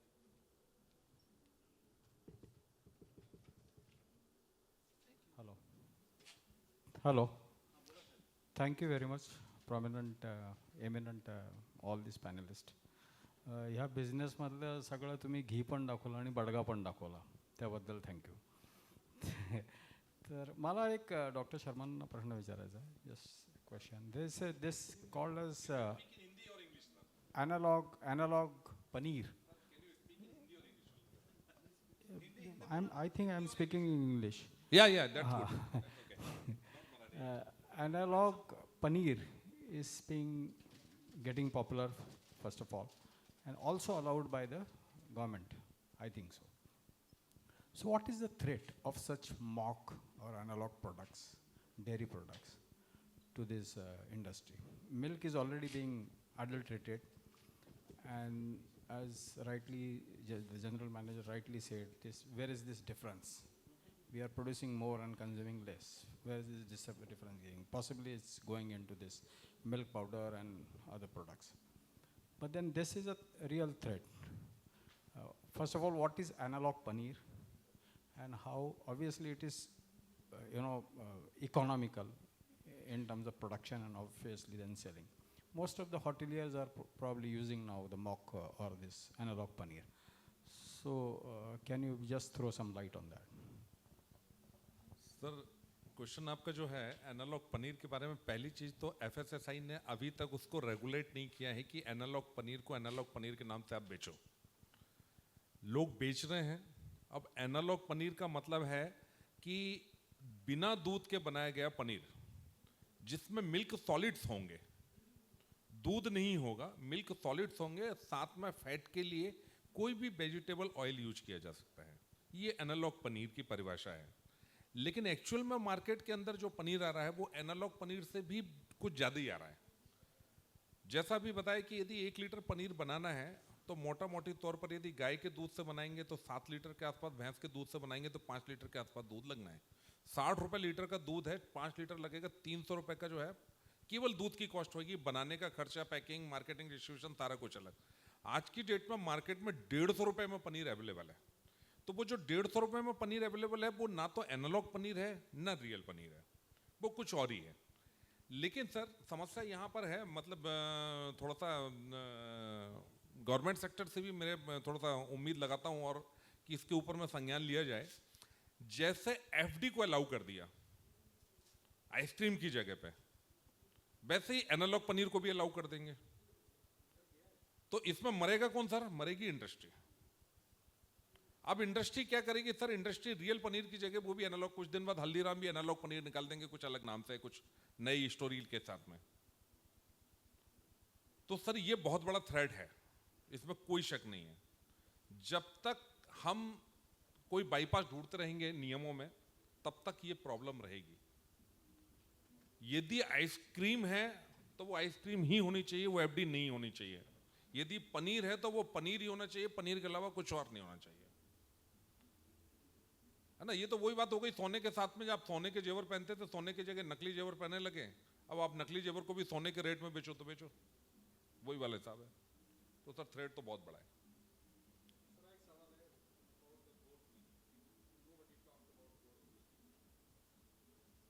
Goat milk, goat milk ji. So nobody talked about goat milk, which has been in practice in our country since ages. And we are not at all effectively marketing probably its perceived nutritional advantages, or not marketing the nutritional advantage, perceived or probably not communicating. And therefore you don't see goat milk anywhere in supermarkets, while as affluent class is ready to accept that milk. So why so much of apathy towards that particular product? Sir दो issue हैं। जब दूध की हम बात करते हैं तो हम गाय और भैंस का दूध ही, चूंकि सबसे ज़्यादा एक्सेप्टेबल मिल्क है, इसलिए यूज होता है। गोट की जहाँ तक बात है कि एंशियंट टाइम से यदि हम देखें तो उसके एडवांटेज और वो सारी चीज़ें हम लोग लिखते आए हैं। एक्चुअली अभी तक गोट इंडस्ट्रियलाइजेशन नहीं हुआ गोट का। गोट का इसलिए नहीं हुआ कि सर गोट के साथ में काफ़ी सारे प्रॉब्लम्स हैं। यदि हम गोट फार्मिंग की बात करेंगे तो गोट फार्मिंग के काफ़ी सारे कॉन्स्टेंट्स हैं जिसके कारण गोट फार्मिंग प्रॉफिटेबल नहीं है। पहली चीज़ तो स्टॉल फीडिंग जो है गोट फार्मिंग की, वो प्रॉफिटेबल नहीं है। हमने खुद करके देखा है, 2000 बकरियां हमने रख करके फार्मिंग की है। हमने इस पर रिसर्च भी किया है, मेरे कुछ पेपर्स भी हैं इसके ऊपर में। स्टॉल फीडिंग में सक्सेसफुल नहीं, इकोनॉमी नहीं बैठती आपकी। देखिए आप कोई भी धंधा करेंगे तभी करेंगे जब पैसा मिलेगा। पैसा नहीं मिलेगा तो वही वाली बात हो जाएगी सर कि वो जो एंशियंट टाइम से चला रहा है, गाय को माँ मानते रहो, आधा एक पाव दूध देती रहे, घर में वो बचा खिंचा खिलाते रहो, उसी से खुश होते रहो। आपको यदि इंडस्ट्री बनाना है तो आपको 40 लीटर वाली गाय चाहिए। बकरी, आपको बकरी का दूध करना है तो बकरी के दूध के लिए मार्केटिंग चाहिए सबसे बड़ी चीज़, और प्रॉफिटेबिलिटी चाहिए, जो बैठती नहीं है प्रॉफिटेबिलिटी उसकी। दूसरी चीज़, बकरी के दूध का सर अभी भी एक्सेप्टेंस है नहीं, क्योंकि वो बकरी के दूध में एक गोटी स्मेल आती है, वो एक गोटी फ्लेवर है, तो वो एक्सेप्टेंस हर आदमी नहीं कर पाता जो पी पाता। अभी जैसे अमूल ने तो कैमल मिल्क भी निकाला है, कैमल मिल्क भी, लेकिन वो चूंकि उस एरिया में कैमल ज़्यादा है, लेकिन आज हम और आप लोग यदि कभी कैमल मिल्क की चाय पीना चाहें वो तो एक्सेप्ट नहीं कर पाते। लेकिन गाय का और भैंस का एक्सेप्टेंस है। इवन सर रीजन वाइज भी यदि मैं बात करूं, आप चले जाइए भिंड, मुरैना, उधर वाले एरिया में, तो गाय का दूध कोई पसंद नहीं करता। तो ये रीजन वाइज भी एक्सेप्टेंस है। हाँ, ये अच्छा आइडिया है कि यदि गोट मिल्क को लेकर के, यदि गोट मिल्क को कलेक्शन के सेंटर करके यदि उसके ऊपर कुछ काम किया जाए और उसको ब्रांडिंग की जाए, लेकिन ब्रांडिंग करेंगे तो उस मिल्क की कीमत चली जाएगी लगभग 200 से 250 रुपए लीटर, और 200 से 250 रुपए लीटर में मास नहीं बिकेगा वो। आज की डेट में सर अभी एक चर्चा चल रही थी कि एक फार्म है, काफ़ी बड़ा नामी ग्रामी फार्म है, नाम नहीं लूँगा यहाँ पर, वो 150 रुपए में अपना दूध बेचते हैं। लेकिन कितना? यदि मेरे पास 10,000 लीटर मिल्क प्रोड्यूस हो रहा है और 1,000 लीटर दूध को मैं 150 रुपए में या 200 रुपए में बेच भी लूँगा तो मैं क्या करूँगा? मुझे वॉल्यूम में आना पड़ेगा, और वॉल्यूम बिकेगा कितना? आज की डेट में नागपुर में यदि मैं कोई भी दूध बेचने जाऊंगा तो उसका बेंचमार्क क्या है? उसका बेंचमार्क है हल्दीराम। हल्दीराम के रेट से मैं ऊपर नहीं बेच सकता। हल्दीराम ब्रांड है। गलत बोल रहा हूं सर? नहीं, आपकी आज सवाल अच्छा है। जहाँ तक गोट मिल्क की बात है ना, people say even during our UG courses, even we are not talked about much about goat milk, but इतना सुना था कि goat milk is next to breast milk. Goat milk is next to breast milk. So क्योंकि इसकी जो fat globules है, the quality of milk है, मतलब it is easily digestible by the children. इसलिए गोट मिल्क। एंड दूसरा जो इसका वर्च्यूज है कि it has got medicinal properties, दवाई का गुण है, शायद कोई बीमारी को शायद ठीक करता हो। कहते हैं गोट मिल्क पियो. Even we have a ashram in Hyderabad, so they rear some goats. बोले साहब आपको मालूम नहीं है हम 350 रुपया गोट मिल्क पर लीटर बेचते हैं, 350 रुपया पर milk. And the other side of the coin is that कि गोट मिल्क क्यों पॉपुलराइज नहीं हुआ, because goat is treated as a meat animals. sheep and goats, mostly it is treated as a meat animals. So people prefer goat milk in our country. That's why the milk production is not given emphasized by neither by the government nor by the individuals. But of late now people, अभी recently मैंने JK Trust का कुछ advertisement देखा था. They were northeastern countries में they are promoting goat milk. They exclusively they want to promote goats for milk production. JK Trust is the Raymond Group का साहब ने बताया, अभी Raymond Group का है जो. So it will take और time लगेगा. So goat milk को acceptance के लिए, जैसे goaty smell की बात कर रहा है, even I cannot consume goat milk. Even I cannot consume buffalo milk also because I am so addicted to cow milk. That too देसी cow milk. ठीक है ना. So पसंद अपना अपना है. So consumer awareness की भी बहुत ही ज़रूरत है. जैसे प्रोड्यूसर्स अवेयरनेस है, कंज्यूमर अवेयरनेस की भी बहुत ज़रूरत है आज के टाइम पे. कंज्यूमर्स को मालूम है, मैं बहुत पहले एक लेक्चर दिया था online. Even the allied class people they are not aware about the virtues and values of milk. अरे साहब आपने तो मिल्क के बारे में इतना सारा बखान कर दिया, हमको तो कुछ भी मालूम नहीं था. So anything white is not milk. Yes sir. Sir बाकी का भी हमको भी पूछना है सर. हेलो सर, हमको भी पूछने दो सर थोड़ा. सर एक छोटा डेयरी फार्म है मेरा, प्रोसेसिंग यूनिट भी है, अच्छी तरह से चल रहा, वो प्रॉब्लम नहीं है. Very good. मेरे कुछ लोग यूरोपियन और अमेरिकन में रहते हैं. यहाँ पे जो कंसेप्ट आ रहा है बाय प्रोडक्ट्स है अपने मिल्क के, यहाँ पे जैसे मिस्सी दही वगैरह भी चल रहा है. बहुत से लोग मिस्सी दही वगैरह, अभी मैं भी मिस्सी दही खा के अभी बैठा है. कुछ लाना है तो चल, उन्होंने अभी 18 कप लेके आया मिस्सी दही के, हमने मिस्सी दही खाया. लेकिन अभी जो चल रहा है जनरली यूरोपियन में, कोई भी आता तो जो फ्रिज में रहता है वो एक योगर्ट रहता है जिसमें प्रोटीन कंटेंट रहते हैं, जैसा 42% है, 20% है, 21%. वो इंसिस्ट कर रहा है कि अपन पूरा इस पर अपन फोकस करना चाहिए अपन ने इंडिया में. तो इसमें जो अभी इसका स्कोप क्या है अभी, या अपन इसमें इंसिस्ट कर सकते हैं, उसका इन्वेस्टमेंट क्या है, या फिर इसमें अपन ने करना चाहिए क्या, इसमें इंट्रोड्यूस करने में अपना ताकत लगेगा, खाली इन्वेस्टमेंट जाएगा, उसको स्कोप रहेगा, या करना चाहिए कि नहीं करना चाहिए? ये आपने जो क्वेश्चन पूछा है ये तो अभी उसमें आ गया है. आप देखेंगे कि अमूल का जो है हाई प्रोटीन के प्रोडक्ट है, उसमें उन्होंने जो है 15% जो है प्रोटीन मिलाया हुआ है. आप मतलब उसकी 4-5 वैरायटी है. आप योगर्ट में भी कर सकते हो, पर योगर्ट का प्रॉब्लम जो है, अपने नागपुर में ही जो है एक बहुत बड़ा, गडकरी साहब ने उनका उद्घाटन किया था, योगर्ट का प्लांट खुला था, पर उसको जो है ना उतना जितना चाहिए था, वो लोग पहले आपके मेरे ख्याल से दिनशॉज में थे, आपल्याच कॉलेजची विद्यार्थिनी होती, त्या दोघांनी मिळून काढला होता तो प्लांट, पण त्याला तेवढा सपोर्ट मिळाला नाही जो योगर्टला जो बाहेर कंट्रीमध्ये आहेत किंवा इथेही. मला वाटते ते कुठली एचवरून कुठली कंपनी आहे अँकुश ज्यांनी काढलं तर नाही, हां ड्रम्स फूड म्हणून हँकीज, ते त्यांनी जेव्हा काढलं होतं तर त्याच्यातही त्यांना ते इथून निघून गेले, कारण जेवढ्या त्यांना प्रॉफिटची अपेक्षा होती किंवा जेवढ्या सेलची अपेक्षा होती. आपण इंडियन लोक जे आहे आपल्याला दह्यामध्ये इंटरेस्ट जास्त आहे आणि योगर्टमध्ये नाही आहे. आता योगर्ट प्रोसेसिंगलाही थोडंसं कठीण आहे, त्याच्यामुळे सध्या आपण दह्यावरच कॉन्सन्ट्रेट केलं तर ते अधिक उत्तम राहील असं माझं वैयक्तिक मत आहे. एपी गामा म्हणून आहे, एपी गामा सध्या त्याच्यानंतरच करून राहिलं. एपी गामाचं प्रॉडक्ट चांगलं आहे. बट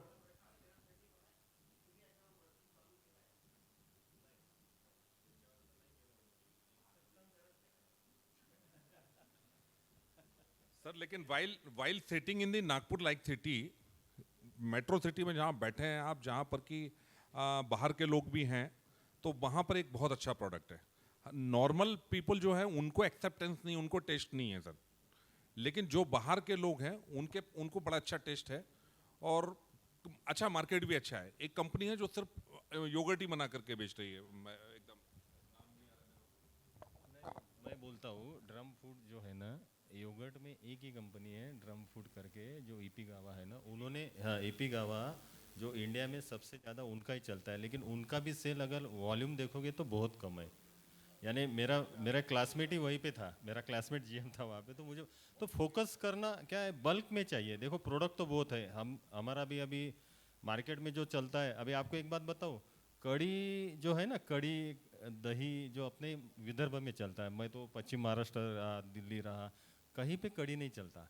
इवन दो अमूल का कड़ी नहीं था, अमूल का कड़ी नहीं था, दिनशा हल्दीराम का कड़ी दही था।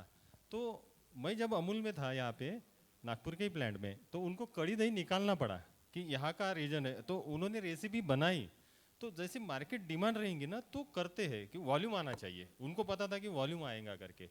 अभी क्या है योगर्ट में, और दूसरा क्या है सर, फॉरेन में अलग कल्चर है, अपने यहाँ पे क्या है, सब इजीली और फ्रेश मिलता है। इवन दो आप दूध भी लो ना, तो दूध लोग ये सोचते हैं यार अभी वो चीज़ का चलो ठीक है बच्चों में चलन आ गया, लेकिन हम तो अभी भी वो सोचते कि फ्रेश फ्रेश चाहिए, और अवेलेबल है, फ्रेश अवेलेबल है। तो कोई भी ऐसा नहीं कि भाई फ्रोज़न में जाएगा, या फिर वहाँ पे क्या है, फॉरेन में मोस्टली फ्रोज़न खाते, या फिर हाँ हाँ, अच्छा प्रोटीन, हाँ हाँ प्रोटीन चाहते, ओके यस।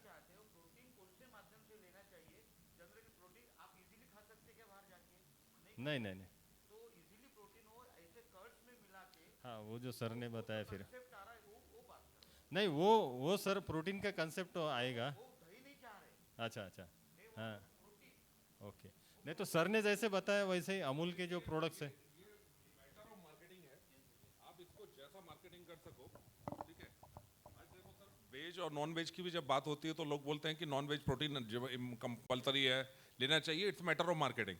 आप उसको as a protein source, as a importance of protein की तरह यदि आप उसको मार्केट कर सकते हो नागपुर जैसी मार्केट में, जो मुझे लगता है आप इजीली कर सकते हैं। हाँ, इसके लेवल भले ही ना हो, देखिए कोई भी बिजनेस है तो कोई भी प्रोडक्ट हम यूज करते हैं सर, जैसा गोट मिल्क की बात थी, तो क्वेश्चन वही है कि इसके लेवल नहीं है, एक जगह पे जाके रुक जाएगा, आप 1000 2000 5000 लीटर बेच लोगे, रुक जाएगा, इसके लेवल नहीं है। आप यदि छोटे वॉल्यूम में करना चाहते हो तो ऐसा कोई रॉकेट साइंस नहीं है, कोई बहुत ज़्यादा ऐसे एक्सपेंसिव मशीनरी लगनी हो ऐसा भी नहीं है। थोड़ा सा केयर, जैसे साहब ने बताया कि थोड़ा सा ट्रिकी है, वो ट्रिक आप सीख गए तो फिर कोई बहुत बड़ी चीज़ नहीं कर सकते आप। सर मेरा क्वेश्चन दिव्य साहब से है।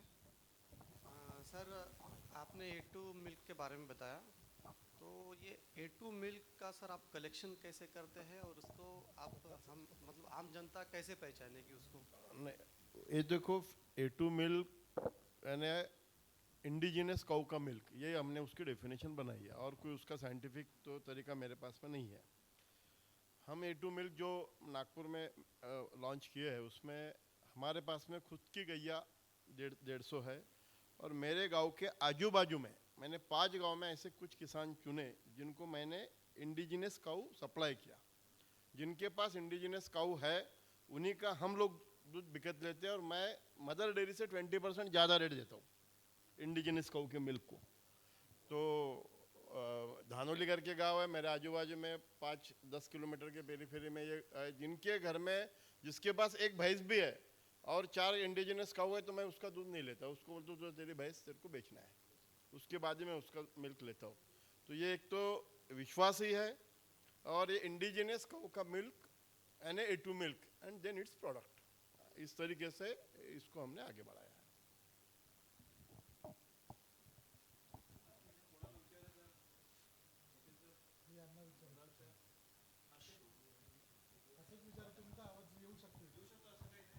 सर 2 मिनट ले लो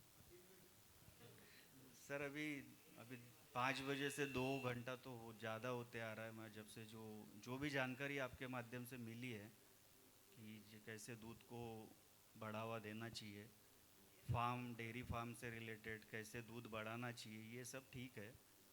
और आप सभी एक्सपर्ट्स हो, बड़े बड़े ब्रांड बैठे हैं यहाँ पर। मेरा सवाल कुछ थोड़ा अलग है। एक्चुअली क्या है कि मैं पिछले 70 साल से तो मैं मेरे घर में दूध का ही व्यवसाय देख रहा हूँ, लेकिन 70 सालों में मैंने कोई प्रोग्रेस नहीं देखा। गाय भैंस गोबर दूध निकालना मैंने खुद किया हूँ, बीच में छोड़ दिया कुछ साल तक। जब मुझे ऐसा लगा कि नहीं ये ठीक नहीं है, क्योंकि प्रोग्रेस नहीं है, तो मैं कुछ आईटी से जुड़ गया। आईटी कंपनी में काफ़ी साल काम किया और उसके बाद में फिर वापस आने के बाद मुझे ऐसा लगा कि इसको हमने थोड़ा सा अपग्रेड करना चाहिए, जैसा कि आप लोगों ने बड़े बड़े ब्रांड ने वही किया है। तो थोड़ा भी 4 महीना पहले मैंने एक नया ब्रांड शुरू किया हूँ, छोटा सा, अभी छोटे लेवल पे ही है। तो 4 महीने में मैंने वो प्रोग्रेस देखा हूँ जो मैंने 70 साल में नहीं देखा। अब ना मैं गोबर में हाथ डालता हूँ, ना मैं गाय भैंस पाल रहा हूँ, सीधी बात। जो बाकी ब्रांड कर रहे हैं मैं उसी को कर रहा हूँ, उसी को फॉलो किया हूँ। दूध कलेक्शन करना थोड़ी बहुत है मेरे पास में गाय, और उसके बदौलत एक ब्रांड बना के रॉ मिल्क को मैं बेच रहा हूँ। रॉ मिल्क बेच सकते हैं टेम्परेचर मेंटेन करके। हाँ, तो मैं एक बॉटल के माध्यम से उसको घरों तक पहुँचा रहा हूँ। आउटलेट नहीं है, होम डिलीवरी है, नेटवर्क बन रहा है, लोग जुड़ रहे हैं, और 70 रुपीज़ में मैं without adulteration no water addition 70 rupees में मैं घर तक पहुंचा रहा हूँ, और लोगों का रिस्पांस भी अच्छा है। अब बात कहाँ पे आती है कि जितना ये बढ़ेगा, जैसा बल्क में होगा तो काम करना और आसान जाएगा। तो मेरे जैसे के लिए यहाँ पे क्या मदद मिल सकती है? मैंने इस काम को अगर आगे बढ़ाना है तो मुझे क्या हेल्प हो सकती है? आप लोग क्या गाइड करोगे? सर जस्ट दो सेकंड। आपने एक जो चीज़ उठाई कि जो 70 साल में नहीं मिला वो मुझे ये 70 दिन में मिला या 4 महीने में मिला। सर मैंने जो शुरुआत की थी ना वो यही करी थी कि आपने इंडस्ट्रियल अप्रोच पे आ गए आप। अभी तक आपकी जो अप्रोच थी वो फार्मर अप्रोच थी, आपकी फैमिली की है उसकी, तो आप वहीं थे, आप फार्मर थे, ट्रेडिशनल आप फार्मर थे वहाँ। जैसे ही आपने अप्रोच चेंज की आप आ गए इंडस्ट्रियल। जैसे ही आपकी इंडस्ट्रियल अप्रोच आई आपको प्रॉफिट हुआ। दूसरा आपने जो बोला ना कि ये जो अप्रोच बदला, देखो आज भी जिसके पास गैया भैंस है वो किसान डायरेक्ट दूध देता है, घरों घरों में बांटता है। अब वो ठंडा नहीं करता, आपने लोगों से दूध कलेक्ट करके ठंडा करके दिया तो एक तो लाइफ भी बढ़ी, आपके इसकी सेल्फ लाइफ भी बढ़ी और आप स्केल भी बढ़ा पाए। वो इसलिए नहीं कर पाता कि दूध निकालता है, खुद का दूध निकाला 2 घंटे के अंदर ही जिसको पहुंचाना है उसको पहुंचाने की वो कोशिश करता है। आज यहाँ हमने जो बताने की जो कोशिश की है कि जिसको बिजनेस में जाना है उसने क्या करना चाहिए, तो यहाँ वासनिक सर के इसमें आया था छोटे बल्क मिल्क कूलर। समझो आपका स्केल बढ़ता है, तो स्केल बढ़ता है तो आपको 500 लीटर का बल्क मिल्क कूलर, 100 लीटर का बल्क मिल्क कूलर, 1000 लीटर का बल्क मिल्क कूलर ऐसा यूज़ हो। आज इस इंडस्ट्री के अंदर में कौन सी टेक्नोलॉजी आई है और वो आप कैसे ऑप्ट कर सकते हैं ये बताने की यहाँ पे कोशिश हुई है। तो आपको हेल्प यही कि समझो ये बल्क मिल्क आपको तो पता ही होगा, अपन जिसको पता नहीं है और दूध कलेक्ट होने के बाद में ठंडा करके यदि डिस्ट्रीब्यूट करना है तो ठंडा कैसा करे, तो bulk milk chiller, bulk milk cooler use करे। इस तरीके का जैसा हल्दीराम क्या कर रहा है, ये कंसल्टेंट करके ये लोग क्या कर रहे हैं, ये जानकारी अपने को देने का यहाँ प्रयास था। मला वाटते तुम्ही काही कुठले स्कीम वगैरे बद्दलची माहिती तुम्हाला याच्यासाठी आहेत ना, खूप साऱ्या गव्हर्नमेंटच्या स्कीम्स आहेत। NDP जो आहे, नॅशनल डेअरी प्लॅन जो आहे, त्याच्यात तू मगाशी जे म्हटलं होतं मी की मोफीच्या ज्या स्कीम्स आहेत, हां, तर त्या मोफीच्या स्कीम्समध्ये तुम्ही त्यांच्या साईटवर जा, खूप साऱ्या स्कीम्स आहेत आणि त्या तुम्ही अप्लाय केलं तर नक्कीच तुम्हाला फायदा होईल।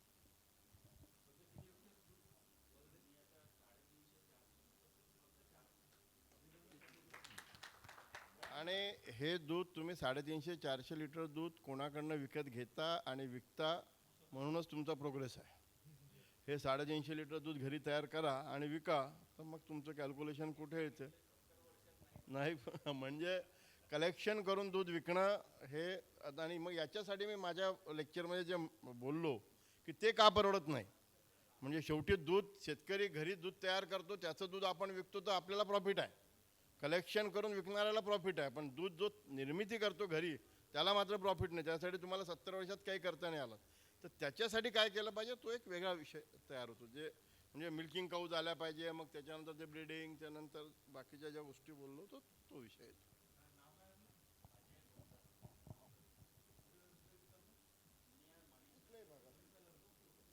अजय जी, आपका जो आइडिया है या जो काम कर रहे हैं बहुत आदरणीय है, मतलब अप्रिसिएबल है। So let us give a big hand to Ajay ji. So अच्छा काम कर रहे हो, सरकारी बहुत सुविधा है, सेंट्रल सेक्टर स्कीम है, गवर्नमेंट का भी स्कीम है. अब बीएमसी जैसे लगा, आप जब बोल रहे हो रॉ मिल्क बेच रहे हो आप, सो अगर चिल्ड मिल्क बेचोगे तो उसका सेल्फ लाइफ और बढ़ जाएगा, है ना, कम से कम 2-3 घंटा 4 घंटा तक बढ़ जाएगा. तो आप बीएमसी लगा लो. आजकल 500 लीटर का बीएमसी 1.25 लाख में 2 लाख में आ जाता है. अगर 1000 लीटर का लोगे थोड़ा सा और महंगा हो जाएगा. इवन सरकारी जो national program on dairy development, national program NPDD, so वो जो सेंट्रल सेक्टर स्कीम है राष्ट्रीय गोकुल मिशन के आधार में, उसमें वो फाइनेंस होता है, उसमें सब्सिडी भी है. जैसे मैंने कहा ना www.udyamimitra.org करके आप गवर्नमेंट का वेबसाइट है, वो उसमें फाइनेंस होता है, उसको भी आप ले सकते हो. बॉटलिंग अगर करते हो तो अच्छी. मेन क्या है, दूध के धंधे में विश्वास. कहते हैं ना, फेथ कैन मूव माउंटेन्स. हाँ, विश्वास जो है वो पहाड़ को भी हिला सकता है. सो फेथ के आधार पे ये दूध के धंधा चलता है. अगर किसी को दिमाग में बैठ गया कि यार हल्दीराम का दूध अच्छा है या अजय भाई का दूध अच्छा है, तो आपसे लेते ही रहेगा, आपको कभी बंद ही नहीं करेगा. Because you are very sensitive to the quality of milk. So इसलिए क्वालिटी इज बिगेस्ट चैलेंज, है ना. हाँ हाँ, आपने लोगों का दिल और दिमाग को जीत लिया आपने, है कि नहीं है. हाँ, thank you, thank you. Sir मेरा क्वेश्चन मिल्क एडल्ट्रेशन को लेके है. जैसे कहा जाता है कि मिल्क नंबर 1 पे आता है as far as adulteration is concern. तो अगर हमारे घर पे जो आ रहा है, ठीक है, ब्रांड है, ये वो है, सब है, ठीक है, लेकिन फिर भी डाउट रहता है, तो उसको जांच करने के लिए मार्केट में कुछ किट्स आते हैं. बहुत डिफरेंट टाइप्स के भी किट्स है. तो जो सारे पैरामीटर्स उसमें कवर होते हैं नहीं होते हमें नहीं पता. तो उसको लेके जो भी ऑप्शंस एक कॉमन मैन के पास जो अवेलेबल है, उसके बारे में अगर आप कुछ बता पाएँ. देखो, हमारे अभी हिंदुस्तान में ये हालात है, still 70% of the milk which is produced by the farmers is in unorganised sector. Unorganised मतलब डेयरी प्लांट के माध्यम से नहीं आ रहे हैं, वो दूधिया अपना साइकिल पे, मोटरसाइकिल पे, इक्के पे बेच रहे हैं. 70% स्टिल अभी भी यही आंकड़ा है, 70% milk is handled by the unorganised sector. ठीक है ना. तो ये तो एक बहुत बड़ा सवाल है. आपका जो सवाल है, how to detect the quality of milk. Even मेरे घर पे एक दूधिया ने दूध दिया मेरे को कुछ दिन, ठीक है ना. तो मैंने एक बार अपना प्लांट में लेके चेक कराया, 2.2% फैट आया, ठीक है ना. 2 पॉइंट, जबकि स्टैंडर्ड फैट एटलीस्ट 4% होना चाहिए या 3% होना चाहिए, वो 2.2% फैट है. SNF भी बहुत कम आया. मैंने बोला यार 70 रुपया लीटर दूध ले रहे हैं, फिर भी ये हालत है दूध का. सो कोशिश तो यही है कि to bring them into the, मतलब सबको इसमें लाने के लिए. सो उसको डिटेक्ट करने के लिए आप एक लैक्टोमीटर रखो. सो लैक्टोमीटर से क्या पता लग जाएगा, दूध कितना गाढ़ा है, थिक है, उससे आपको पता है. सिंपल लैक्टोमीटर है, वो मेरे ख्याल से 25-50 रुपये का टूल है, उसको देख सकते हो आप. अब मेन अडल्ट्रेशन है वो पानी का अडल्ट्रेशन होता है.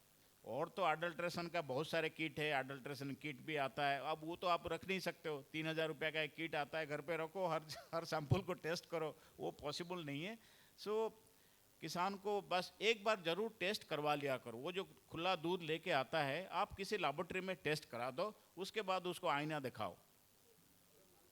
हाँ, हमें वो टेस्ट कराना है. हाँ, वो सैंपल लेके, अगर हम लेके भी जाते हैं, जैसे फॉर एग्जांपल अगर हनी का है, तो हनी में अगर हम सारे टेस्ट कराने जाते हैं, तो 50-60,000 तक के टेस्ट है ना. मैं खुद हनी बिजनेस में, इसलिए मैं बोल रहा हूँ. अच्छा, हनी, हाँ हाँ. तो लेकिन अगर हम मिल्क की अगर हम वैसे बात करें, जैसे अभी हनी में मान लीजिए C3, C4, NMR इसको स्टैंडर्ड माना जाता है. अच्छा अच्छा, हाँ.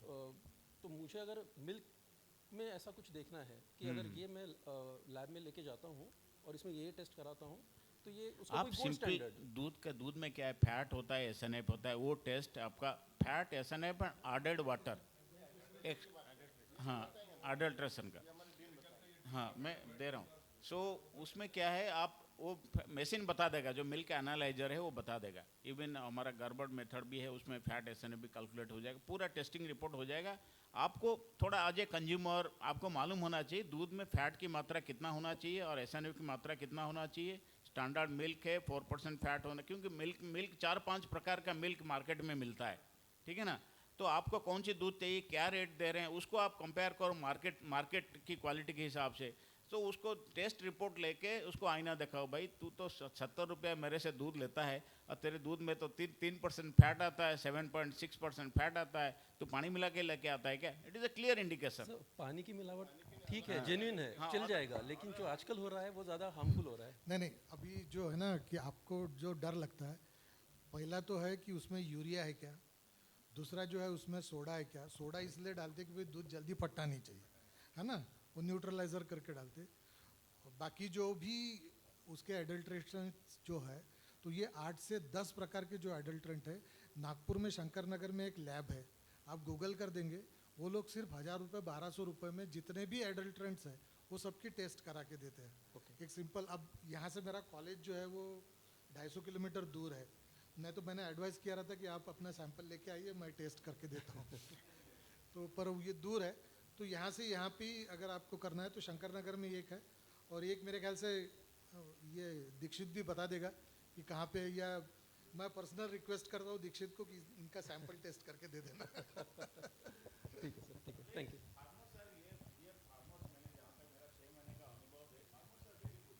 ओके, नहीं नहीं नहीं नहीं बंदळे साहेबांना विनंती करतो की त्यांनी याचा समारोप करा।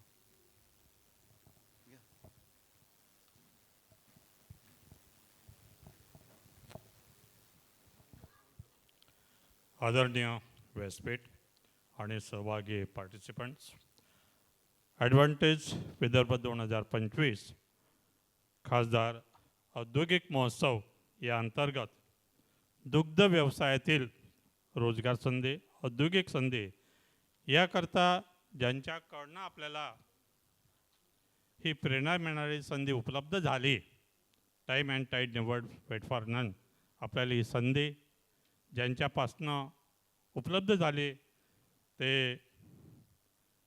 महाराष्ट्राचा, विदर्भाचा विकास डोळ्यासमोर ठेवून त्यांनी खासदार औद्योगिक महोत्सव आयोजित करण्यात आलेला आहे। आपले विकास पुरुष आदरणीय केंद्रीय भूपृष्ठ व महामार्ग मंत्री भारत सरकार आदरणीय नितीनजी गडकरी यांना सर्वप्रथम मी त्यांना मनपूर्वक आपल्या सर्वांच्या वतीनं धन्यवाद देतो की त्यांच्यामुळे आपल्याला ही संधी या ठिकाणी उपलब्ध झालेली आहे आणि त्यांचा आपण या ठिकाणी फायदा घेतलेला आहे।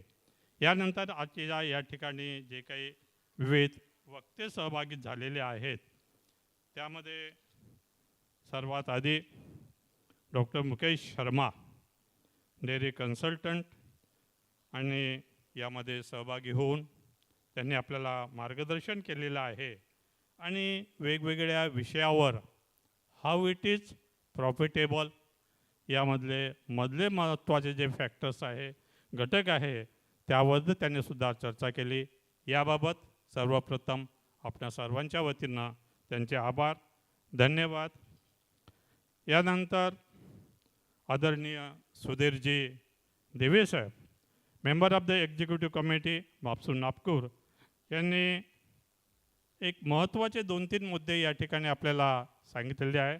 अपग्रेडेशन ऑफ द ब्रीड, आनुवंशिक सुधारणा, एम्ब्रियो ट्रान्सफर टेक्नॉलॉजी आणि use of sex sorted some of semen याबद्दल त्यांचेसुद्धा या ठिकाणी मनपूर्वक आभार, धन्यवाद। यानंतर या ठिकाणी उपस्थित मान्यवर doctor Prashant Wasnik, dean of dairy technology मापसून नागपूर आणि असोसिएट डीन वरोड यांनी सुद्धा रोजगार संधी, प्रोडक्शन, मार्केटिंग, स्वच्छ दूध निर्मिती आणि मिल्क व्हॅल्यू ॲडेड यावर विविध प्रकारे मार्गदर्शन केलं। याबाबत त्यांचा सुद्धा आभार। Doctor Shrikant Shahu, dairy development board यामध्ये यांनी काम केलेलं आहे आणि सध्या ते कन्सल्टंट ऑफ हल्दीराम या ठिकाणी कार्य करत आहेत।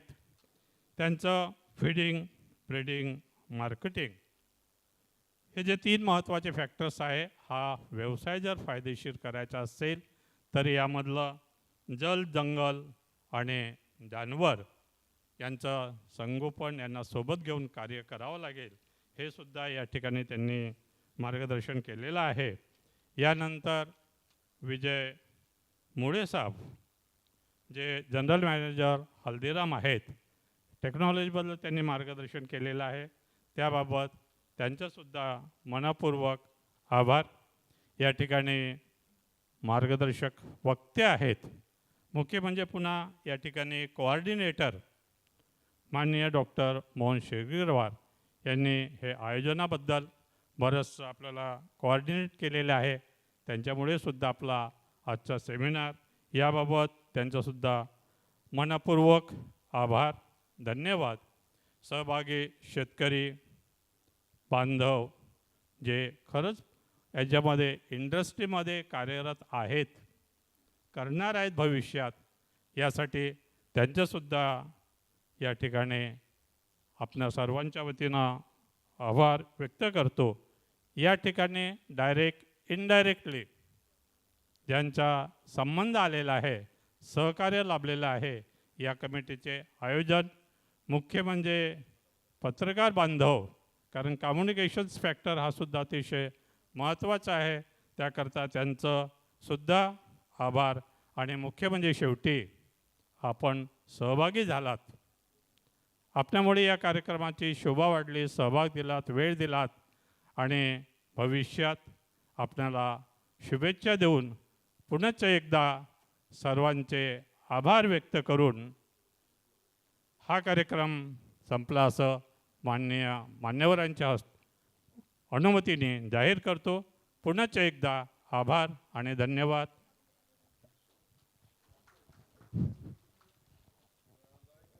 माझा नंबर लिहायचा असेल तर 9371. माझं नाव मोहन श्रीगिरीवार. 9371 511 699. कधी पण फोन करू शकता, इनकमिंग फ्री आहे. आमचे मित्रसुद्धा या ठिकाणी इंजिनियर आहेत, खापरखेड